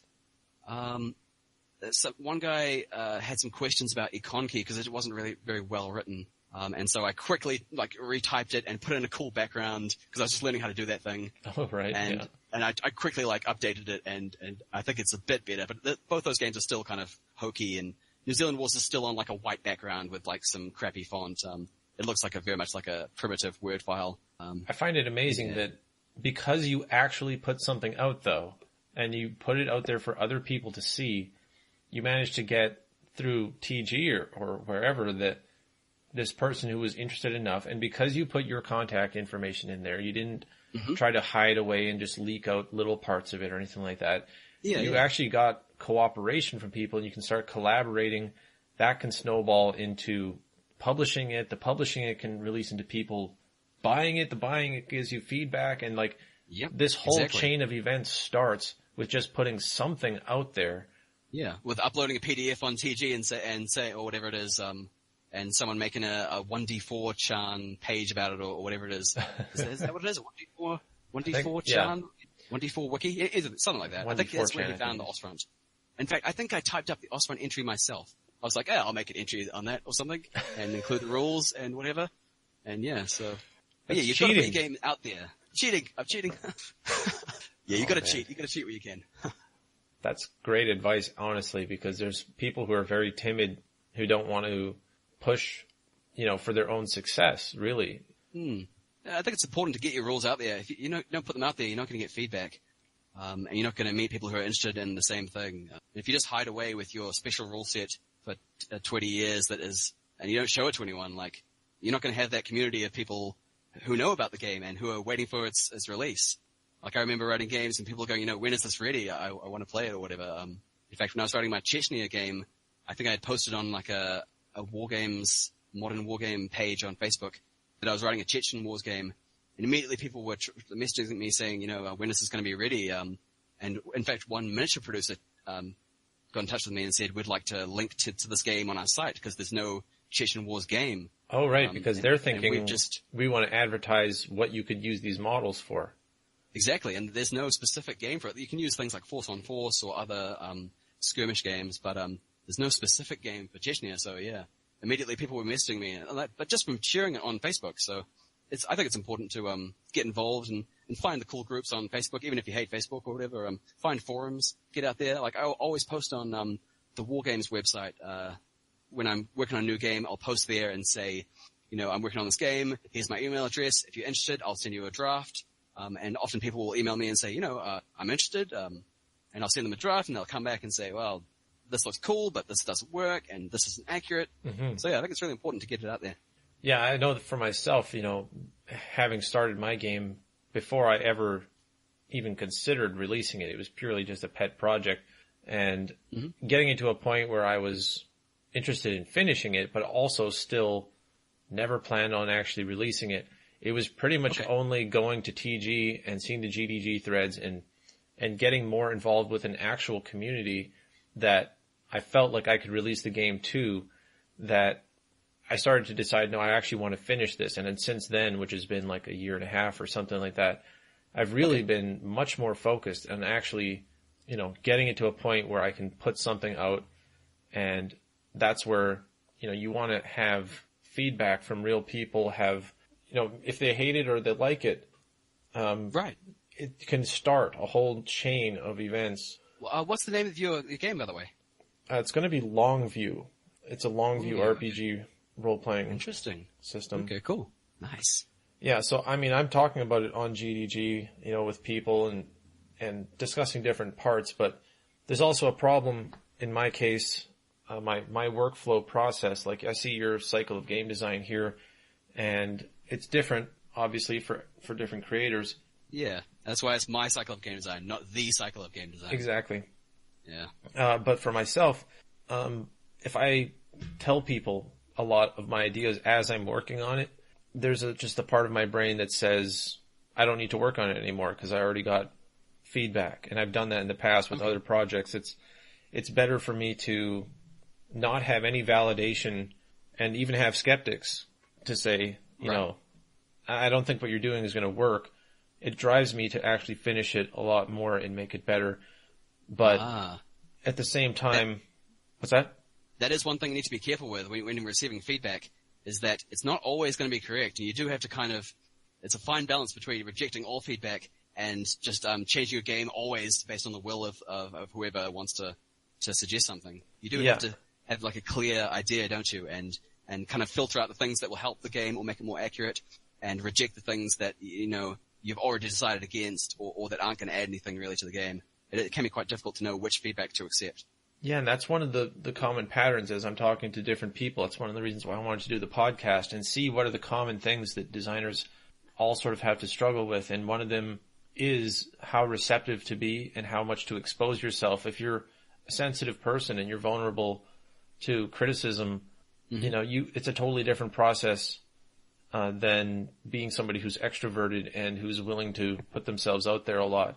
And you can still create, an amazing game, but the community that you expose it to and the people that you play test with, that kind of stuff has to be more selective, or you're just going to shatter on impact if somebody tells you that your thing sucks. I mean, obviously the best advice is to toughen up and get some thicker skin. And get it out there early as well. Like post straight away as soon as you have a rough draft or something, and just say, this is my idea. What do you guys think? And people will say, well, blah blah blah, this doesn't work. Before you're too invested in it, before you have it finished, I guess. Yeah. Like for myself, I have relatives that are interested in the projects I work on, so I can actually, they've been getting updated on what I'm doing for all these years and supporting the ideas and giving feedback and stuff. So it's not like it's a total vacuum, but releasing a draft on something like TG or GDG at all these different points, the process of actually writing down all these rules in a way that is like enough to be a first draft is already the workload that I'm trying to avoid as I'm creating it, because, unlike a board game or a war game, I'm imagining something like what I'm doing is like actually articulating and putting down all the ideas is a monumental task. But I can plan and correct and adjust things very quickly with my scattered notes all over the place. Is this like doing like lists of magic spells, lists of items, those kind of things? Yeah, like there's a whole lore backstory to the world, and then if any of those parts are missing, if I put out a first draft, it just raises questions, right? It's like, well, why does this work that way? And why does that work that way? And why does acid not melt things? Yeah, there'd be a whole barrage of assumptions people would make because it's not a complete first draft. And of course, most RPG rule books end up being huge documents because you do have to tell people so much in order to cover all the bases. That's right. You do really have to be a writer as well as a game designer for fantasy, I think. It's almost like you're doing two things at once. You're writing a setting and a story and little micro stories every time you have to describe a race or whatever. Yeah, you have to do that at the same time as a game designer. It's difficult. You're creating a setting in which settings can be created, in which stories can be told. Yeah. It's like a meta setting of settings kind of thing. It is quite different. That scares me so much, like thinking about trying to create a fantasy world from scratch. I just like, whoa, that's too much for me. It's too much. But I love to hear that your design philosophy, is so efficient because you do have these tighter scopes, and you're aiming these things at, obviously, judging by what you said, you put out a game and immediately people are interested because nobody else has done that before. That's kind of, there's a real wisdom to that. I think I really got lucky in that I'm interested in conflicts that no one else has written a game for yet. I don't know how that happens. It just does. It seems to. I mean, I've still written like World War I games, World War II games, which have lots of rules for them. And a World War II game probably isn't as popular as I'd like it to be, but it's such a saturated market that it's probably never going to be as popular as something, as any other World War II game. Yeah. I mean, that Ostfront, you said how many years of development was that? About 5 years. And we didn't have any plan to release it. We just made this game for ourselves to play, and we kept adding to it and kept refining it and playtesting. So I'm interested in that initial game, that Ostfront development then, because most of the people that I can think of on TG or GDG have never put out a game yet, so they're in that initial phase where they're not sure even if they want to release it. Can you give any advice on that first game that you create? Any lessons you learned there that you would try to pass on? Yeah, I'm not sure. I never really planned to release these things. I think you just make sure it's fun for you and your friends to play. That should be like the core aspect. If it's fun for you guys, then probably someone else is going to enjoy it too. I guess that is actually really great advice, and I'm glad you said that because, there is, especially I find on TG, there's this sort of collective that makes decisions about games as if there's a consensus. Right, yes. And people start designing around this consensus that is complete bullshit. It's like if 5 people can enjoy the game, that of, you can extrapolate that, and that is a percent of the whole world's population that will, it might be a very tiny percent, but it is scalable. If these people enjoy it, there's going to be more people that enjoy it. And then you don't have to worry about all the people who aren't even interested. Don't try to appeal to that consensus. Right. Yeah, we're game designers. We want to make something, a game, and a game should be fun, I guess. The games I like are fun, so, some games probably aren't as much fun. I've heard people refer to Advanced Squad Leader as, pouring through like hundreds of pages of rules. That is the fun of Advanced Squad Leader, is pouring through those rules. Supposedly, but I'm probably wrong. But yeah, it's got to be fun for you and your friends. I think that's the core starting point for a good game. And if it's fun to you and it's something you're interested in, probably other people will be interested as well. You don't have to release a game. You don't have to put it online for people to buy if you don't want to. But if you do, if it's fun, probably people will like it. And obviously having a good title and cover page is going to help as well. If people see a game and it looks good and it has a cool title they can remember or something, I think that's a really good selling point. It sounds kind of crap, but that really is important. If your game has like a 30-word title and a front page that looks awful, and no one's going to even open the PDF. I don't know. I love the, compared to myself and some of the other people we've talked to on the podcast even, and definitely people that are in the, making the systems in GDG and are just sort of trying to figure out what they're making. They're not even sure.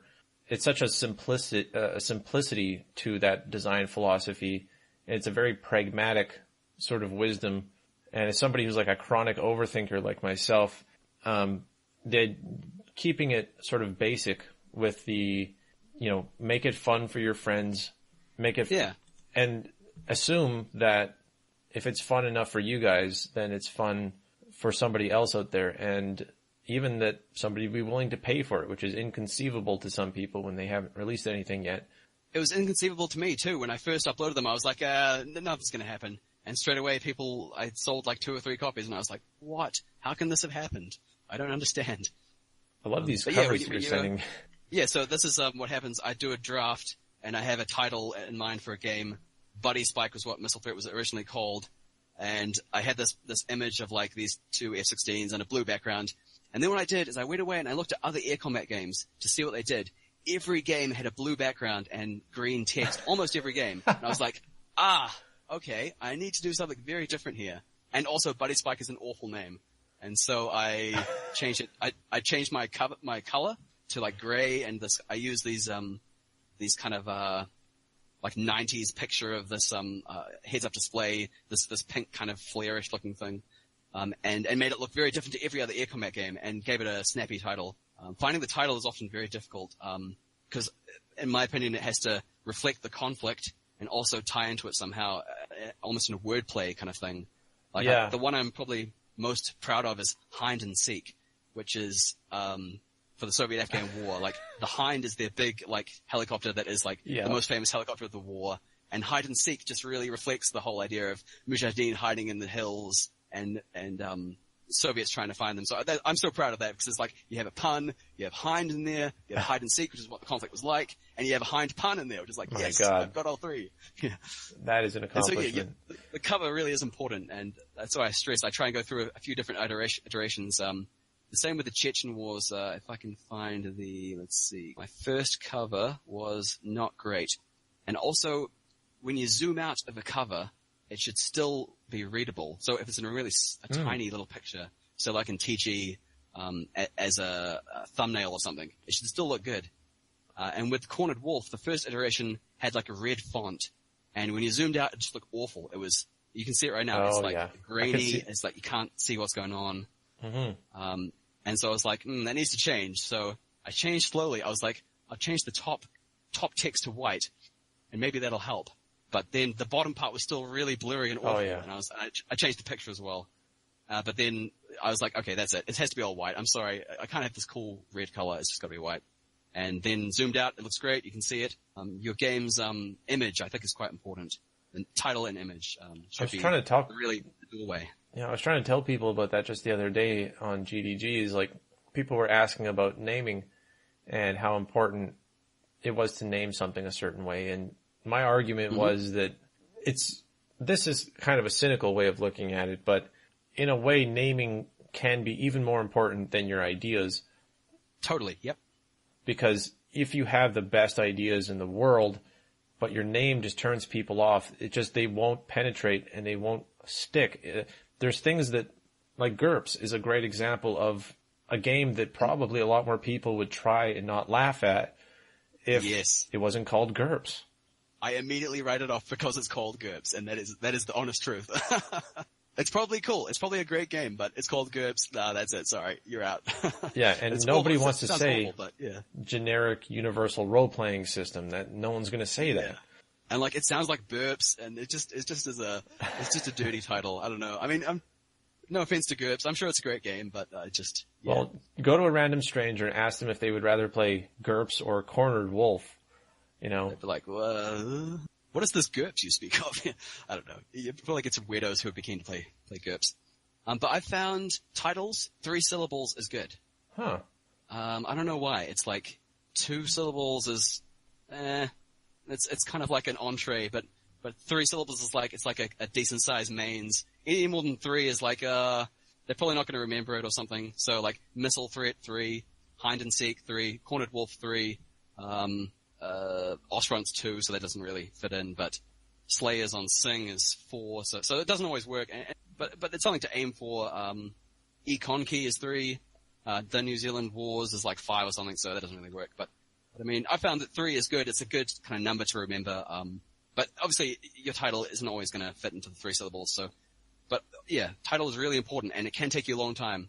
Like I've shown here with some of these, like the early versions have different title completely. Yeah, the evolution of the presentation. Yeah, and it totally changes, and you just keep tweaking that title and that cover page until it looks really good. No, I find that to me it's a completely different way than I would have thought of approaching it. So I find it very fascinating that before you even properly design the game, you're coming up with this image that evokes something for you as the creator to look at. I don't know why I do that. I probably because while I'm researching, it's something quick and easy to do. You can kind of just whip up a cover in Photoshop or in, I use Paint.net, which is like the cheap version free version of Photoshop. It's something you can easily do and say, I'll try and mock up a cover. And usually the first version is awful. Like the Airstrike mock-up I came up with was pretty average and I don't really like it. So I'll probably go back and try and tweak it again. It's something you can tweak as you go along. And maybe we'll come up with a better title than that, during the research. Like, Missile Threat came from, there's a list of like brevity words they use in the military. Like they'll say like, bandit, Splash 1 bandit is like, I shot down an enemy aircraft. Fox 1 is like, I just launched an infrared guided missile or whatever it is. And Missile Threat was, the, incoming missile. And I was like, I read through this PDF of all the brevity words and took notes of which ones would be cool titles. And Missile Threat was the one was like, yes, that's pretty good. I think I'll keep it. It's better than Buddy Spike. To me, the name Missile Threat really does a good job of evoking the scope of the project, because you're not saying it's one conflict or it's just this or that. And as your cover shows here, as I can see, you're using this sort of iconic gauge that would be on a jet. Exactly. But the gauge actually reads 1960 to 2000, and the reading on the gauge in the middle is air combat.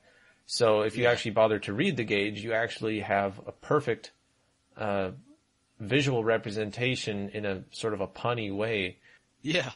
No, I'm very happy with that title. And I played a lot of F-16 simulators and like flight simulators, so that's kind of where I got the idea.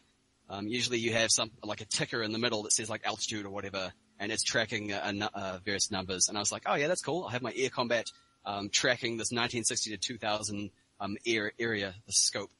So yeah, I'm pretty happy with how that turned up. I can see and how missile threat really does define the game. Like it's all about missiles. That is the focus of the game. Whether they're coming from the ground or whether they're going to the ground or whether it's air to air, they really are what defines modern air combat instead of like just cannons, say, in World War II. I can see how, developing that image, having something that evokes something strongly, expresses something creative if you have, and even gives you a chuckle if you have a pun or something creative like that. It's a little bit more motivation to really get into it quickly and have something already right off the bat that you're proud of. Yeah.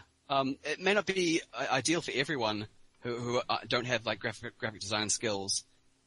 Personally, I don't really have graphic design skills. I just kind of learned them as I went along. I played in like death metal bands for many years, and we had to design our own posters. So that's kind of where my skills came from, having to like put together a poster for a gig or something. And eventually I just kept, and then also I'm doing memes, photoshopping stuff for memes and stuff, or making a meme about whatever it is I wanted to make. Like those things helped my skills. So everyone out there, make memes, make some OC, get some original content in there, and yeah, it'll help your Photoshop skills. Man, if you hang around GDG, after this, you're definitely going to be the go-to guy for so many different things. I guarantee it, because these covers are hilarious and effective, and you've got. Yeah, I was learning how to do distressed text was a pretty good one. That's something you should find a tutorial on distressed text. That's what makes it look like all the bits are missing and little like chaotic kind of like it's been worn away or something. Yeah, little kind of.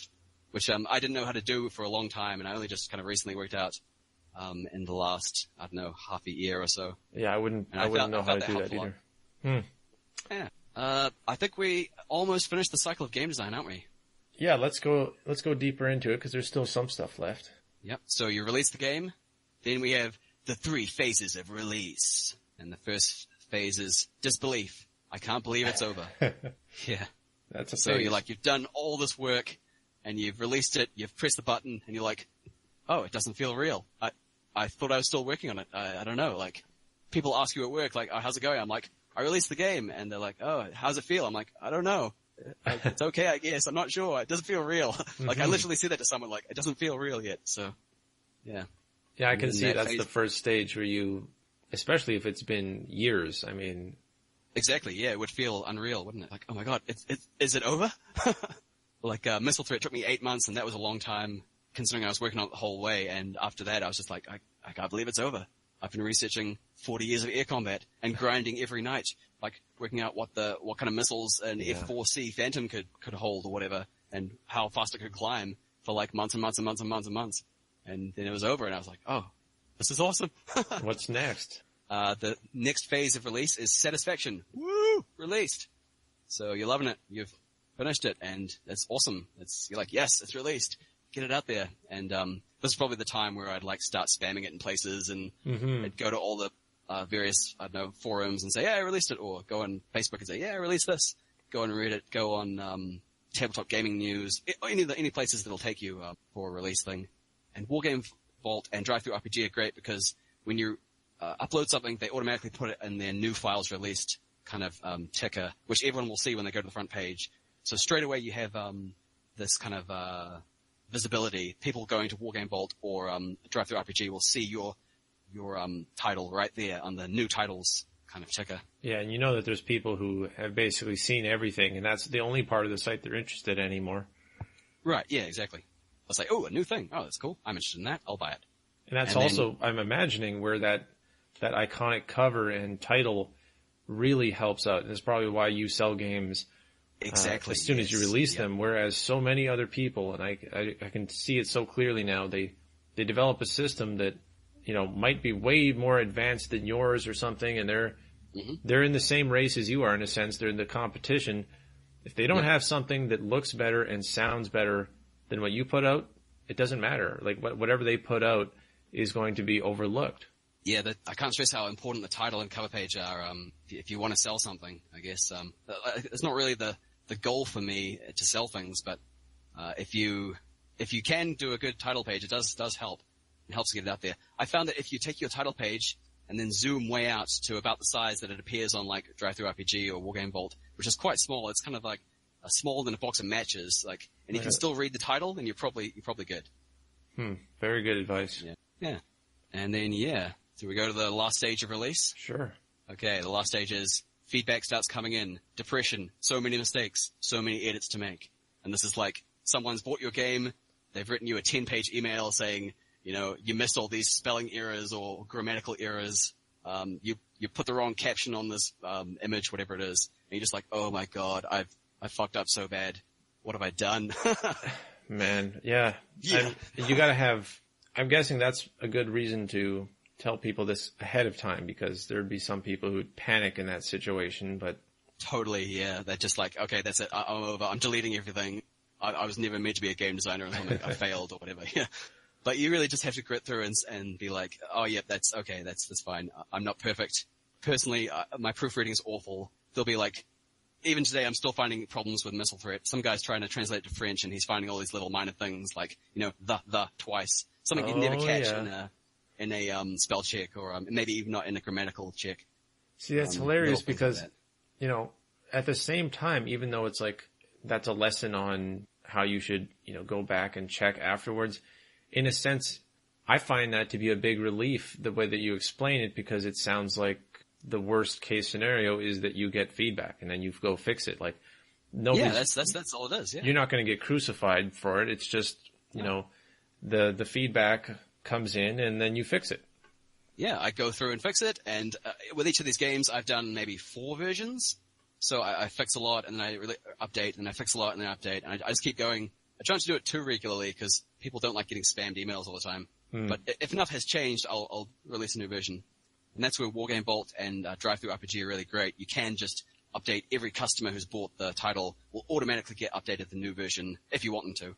And get an email saying this has been updated. Yeah, and you can even write a little note to them saying, I changed this rule, I fixed some typos, SAM sites are now 16-inch range or whatever it is that you've changed. So you can get the little change log.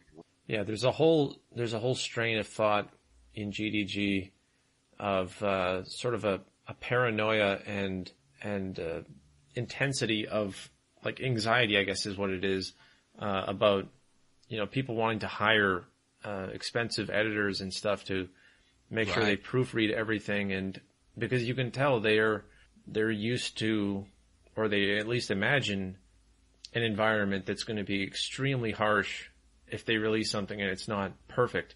Yeah, I mean, even like editions of Dungeons and Dragons or like professional games will still have errors in them, so you're never going to get it 100% perfect, especially as a individual, what do you call us, like an indie developer or whatever. You're not going to get it perfect. You just try your best. That's where it comes through, where you should really try and read through the whole thing just from start to finish.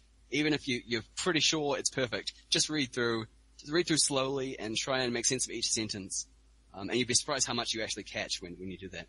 So I guess the advice then to take from that, I would definitely say, is be careful not to overly obsess about, to the point where you're hiring somebody for hundreds of dollars or something to read through a 400-page document and, give you all this professional feedback, and you end up, who knows how much that costs. Yeah, that's difficult. I mean, it would be great if we could all hire proofreaders. I mean, I wouldn't say don't do that, but I mean, do you really want to spend $400 on a game that may not ever make that much money back? I mean, up to you really. If you're really rich, fine. Hire all the proofreaders you want, hire all the editors, but most of us don't have that luxury. But yeah, just read through it yourself and go really slowly. I find it really hard to do because I've written it and I just want to skim through and see if anything's wrong. And after a few months of working the rule set, you almost can't see it anymore. It kind of glazes over in front of you. Absolutely. You scroll down and you're like, this. I can't actually see the details anymore. They call that becoming page blind. Yeah, exactly, yeah. The page blindness is real. It is, yeah, for sure. And if you really wanted to take your time, you could, think you've finished it, then don't release it. Just leave it for a couple of weeks, leave it for a month, then come back and read through it. And that's when you really be like, that's wrong, I've got the twice in there, or whatever it is. Or if you're me, you'll be like, I need to rewrite everything. Yep, into the trash it goes, or whatever it is. Yeah. It's not because there's small like grammar errors. It's because I'm just like, I could explain this better if I wrote it again. Now it'll have a totally different. Fine. If you have to delete a paragraph and rewrite it in the sense of clarity, that's perfect. You want it to be clear in the end, and sometimes the delete key is your best friend for clarity. Just start from scratch, and you've already written it a couple times. Then you'll have a really clear idea of exactly what you want to say, and you can just like type it out much clearer. You probably don't have this problem, but I know one thing that I've had to kind of come to terms with is my work process is all in notes, like physical notebooks and stuff like that. Okay. That's how I plan stuff, and then when it gets to the point where I'm either happy with it or I just know I need to transcribe it to a computer and have it saved in cloud storage, or I'm going to lose it, I'll type stuff. I'll type stuff out. And I find that once I start typing, because of how fast and convenient it is to type, I end up writing way more than I needed to.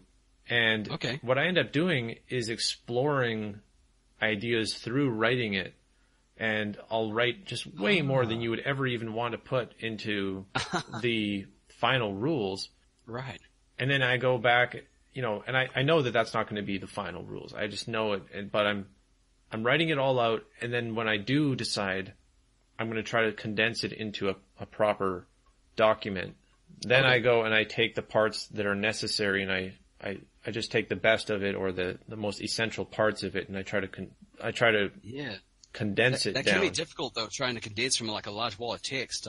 Trying to condense it down, it's difficult to just delete a sentence here and there. Like ideally, you want to kind of delete the whole thing and just retype it with a more clear idea in your mind. Well, that's what I mean. It's like not condensing in the sense of removing bits and pieces of it, but retyping it with sort of the distilled wisdom or point of what I'm trying to make, and then really concern myself in that last, documentation stage of what the reader wants to know and what the reader cares about and how much I'm straining their attention. Because one of the biggest pet peeves I have with in role-playing games is I've read different books and downloaded PDFs and whatever is this sort of formatting that just tests your patience. And it's like, as a player, it's, you can tell the writer's having a hell of a time describing all these different things and sort of showing off what they've all come up with.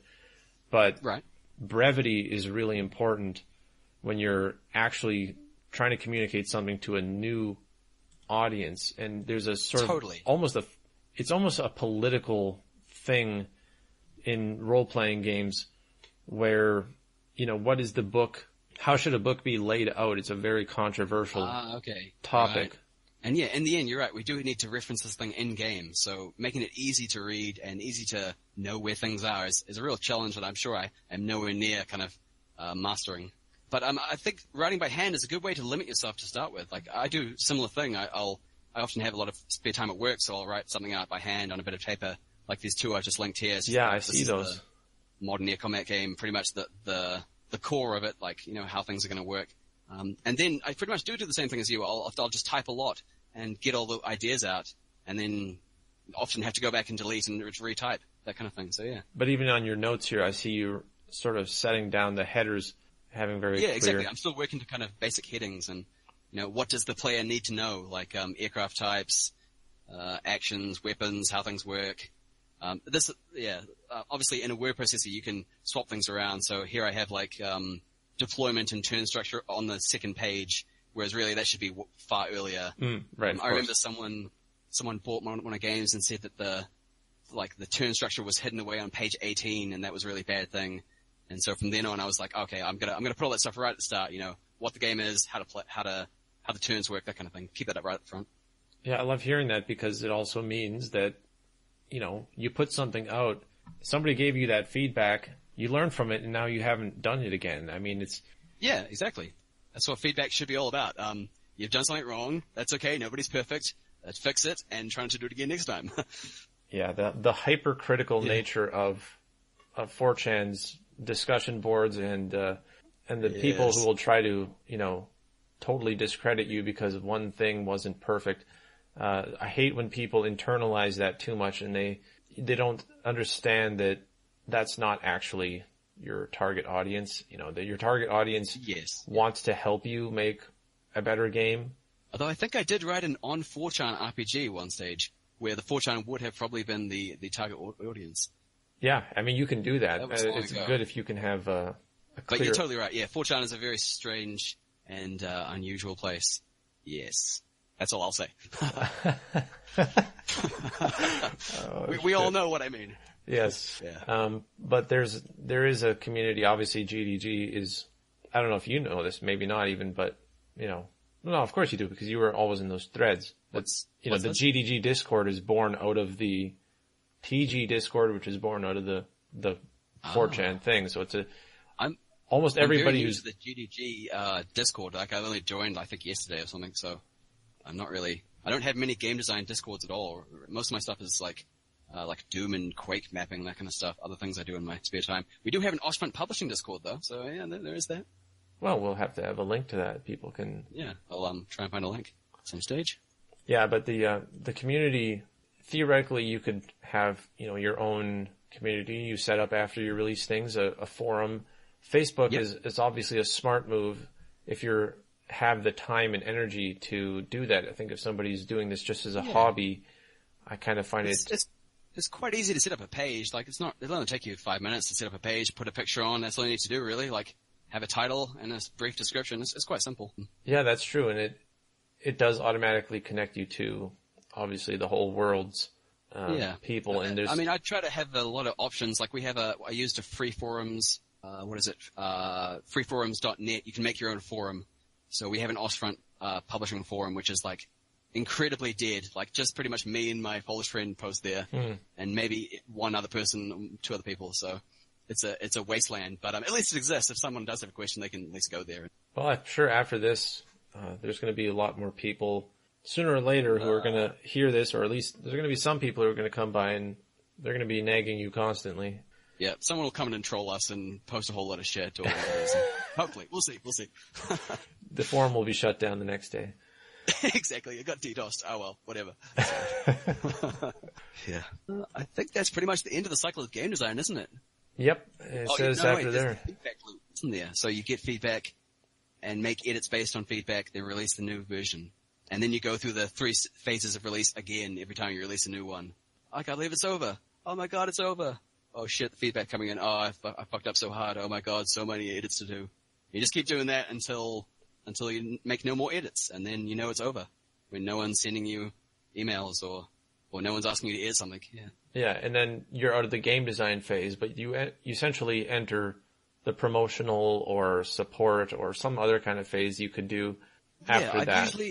I've usually put the promotion stuff into the kind of the middle of the 3 phases of release, or somewhere around where you release the game. That's usually where we do all the promotion. Right. Because you want to promote the shit of it as soon as it comes out, just to get it, just to get it out there. And that way you'll have more people giving you feedback. Yeah, you're promoting it, not as a beta test or anything like that, but just knowing that the promotion and the feedback are, in a sense, they go hand in hand. Yeah, exactly. The more you promote, the more people will play, the more feedback you'll get. And even like established game companies also will use this, that they know that when you release something, that's when you get your most valuable feedback and valuable playtesting. So yeah, it's not just us small-time guys who kind of release a pseudo beta and call it finished. Even though we think it's finished, but once it hits the public, people often say, "Well, you mislabeled this caption there, buddy," or whatever it is. Yeah. Wow, that is a lot of very good advice. And then the last phase is free time. Whoop, that's it. You're done. Yeah, and then when you until you read a book that's about a new interesting conflict, and you're like, That's why it becomes a cycle. Game. Is that you get sucked back in. Oh dear. And that's a great chart. I think a lot of people could learn from. And considering how many people, there are a couple guys on GDG who are actually working on, miniature war games. Mm-hmm. But even otherwise, I think there's a lot there that you can apply to if you're making a card game, a board game, an RPG, whatever. It's just good advice.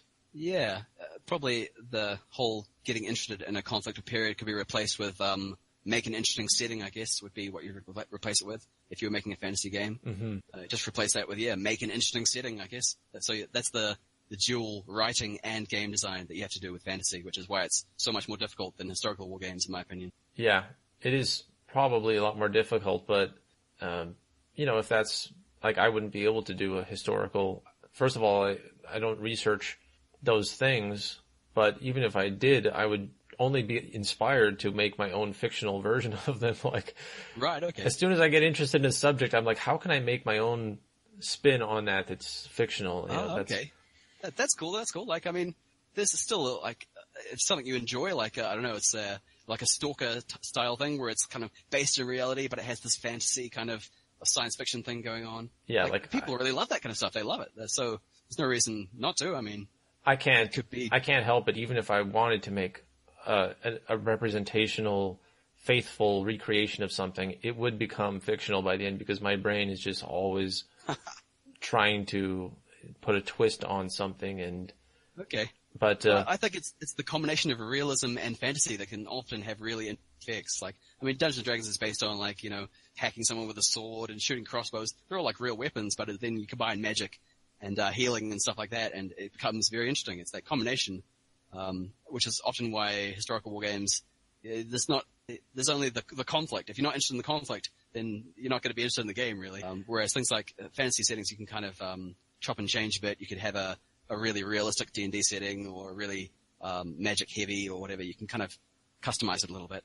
Yeah, it's much more about expressing yourself and sort of getting people immersed into a world kind of idea.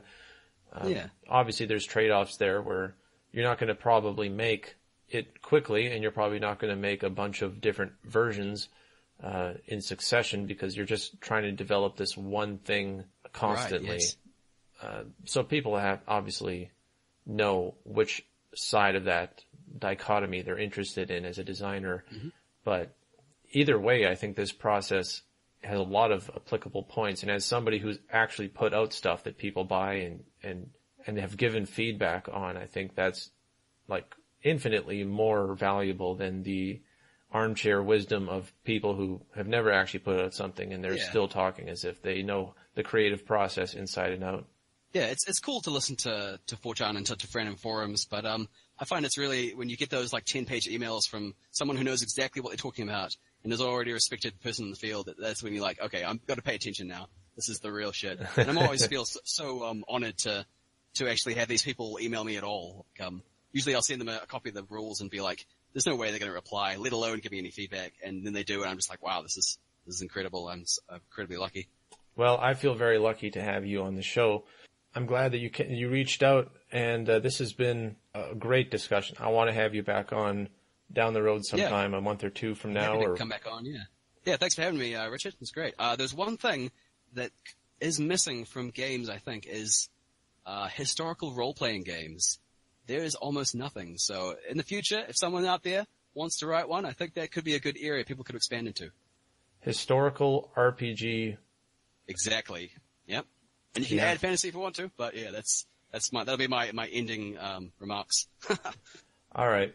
I think that's a perfect way to end it because there's definitely going to be people who are going to be asking you for advice, and I'm sure you're going to get people buying your games, trying them out and seeing, especially in something like... Or not buying them, realizing how much of a kind of a mess I've made of my editing and proofreading. They'll be like, well, I better avoid that guy. So well, it could go both ways. I've seen a little bit of it and it looks pretty great. Maybe you've only shown me the good bits, but all right, we're going to cut it off here. We're going to have you back on sometime in the future, and I really appreciate you giving us, 2.5 hours of discussion here. That's really valuable for people who are interested in getting into game design or are stuck at some point in the process and can see and hear firsthand what it takes to really finish it and a healthy mentality to approach it all in. Yes, no problem. It's been my pleasure. Thanks for having me, Richard. Very good. All right, see ya.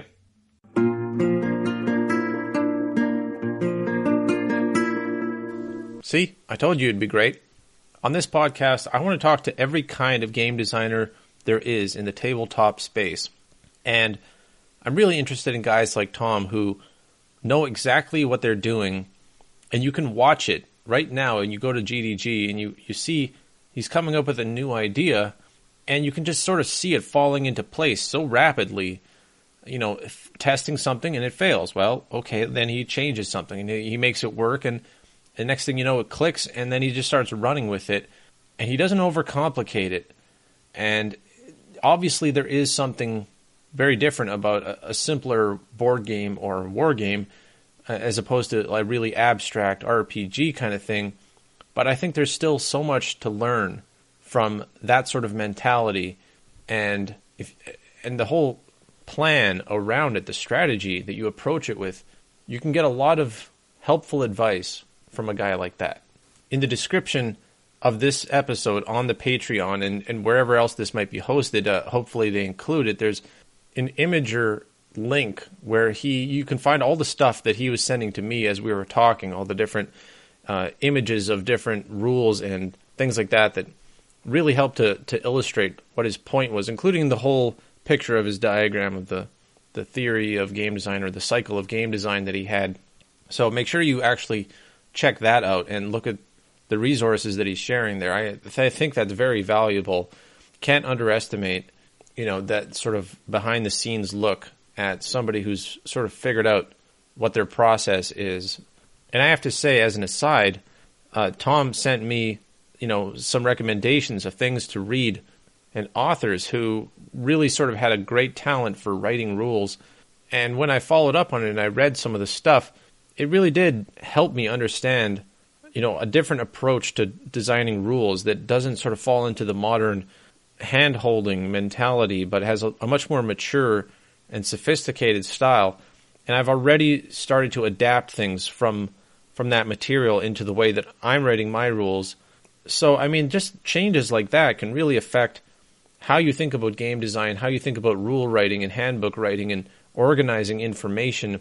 So what I'm trying to say is listen to this guy and get involved in this discussion, because you might find it actually just improves your game overnight.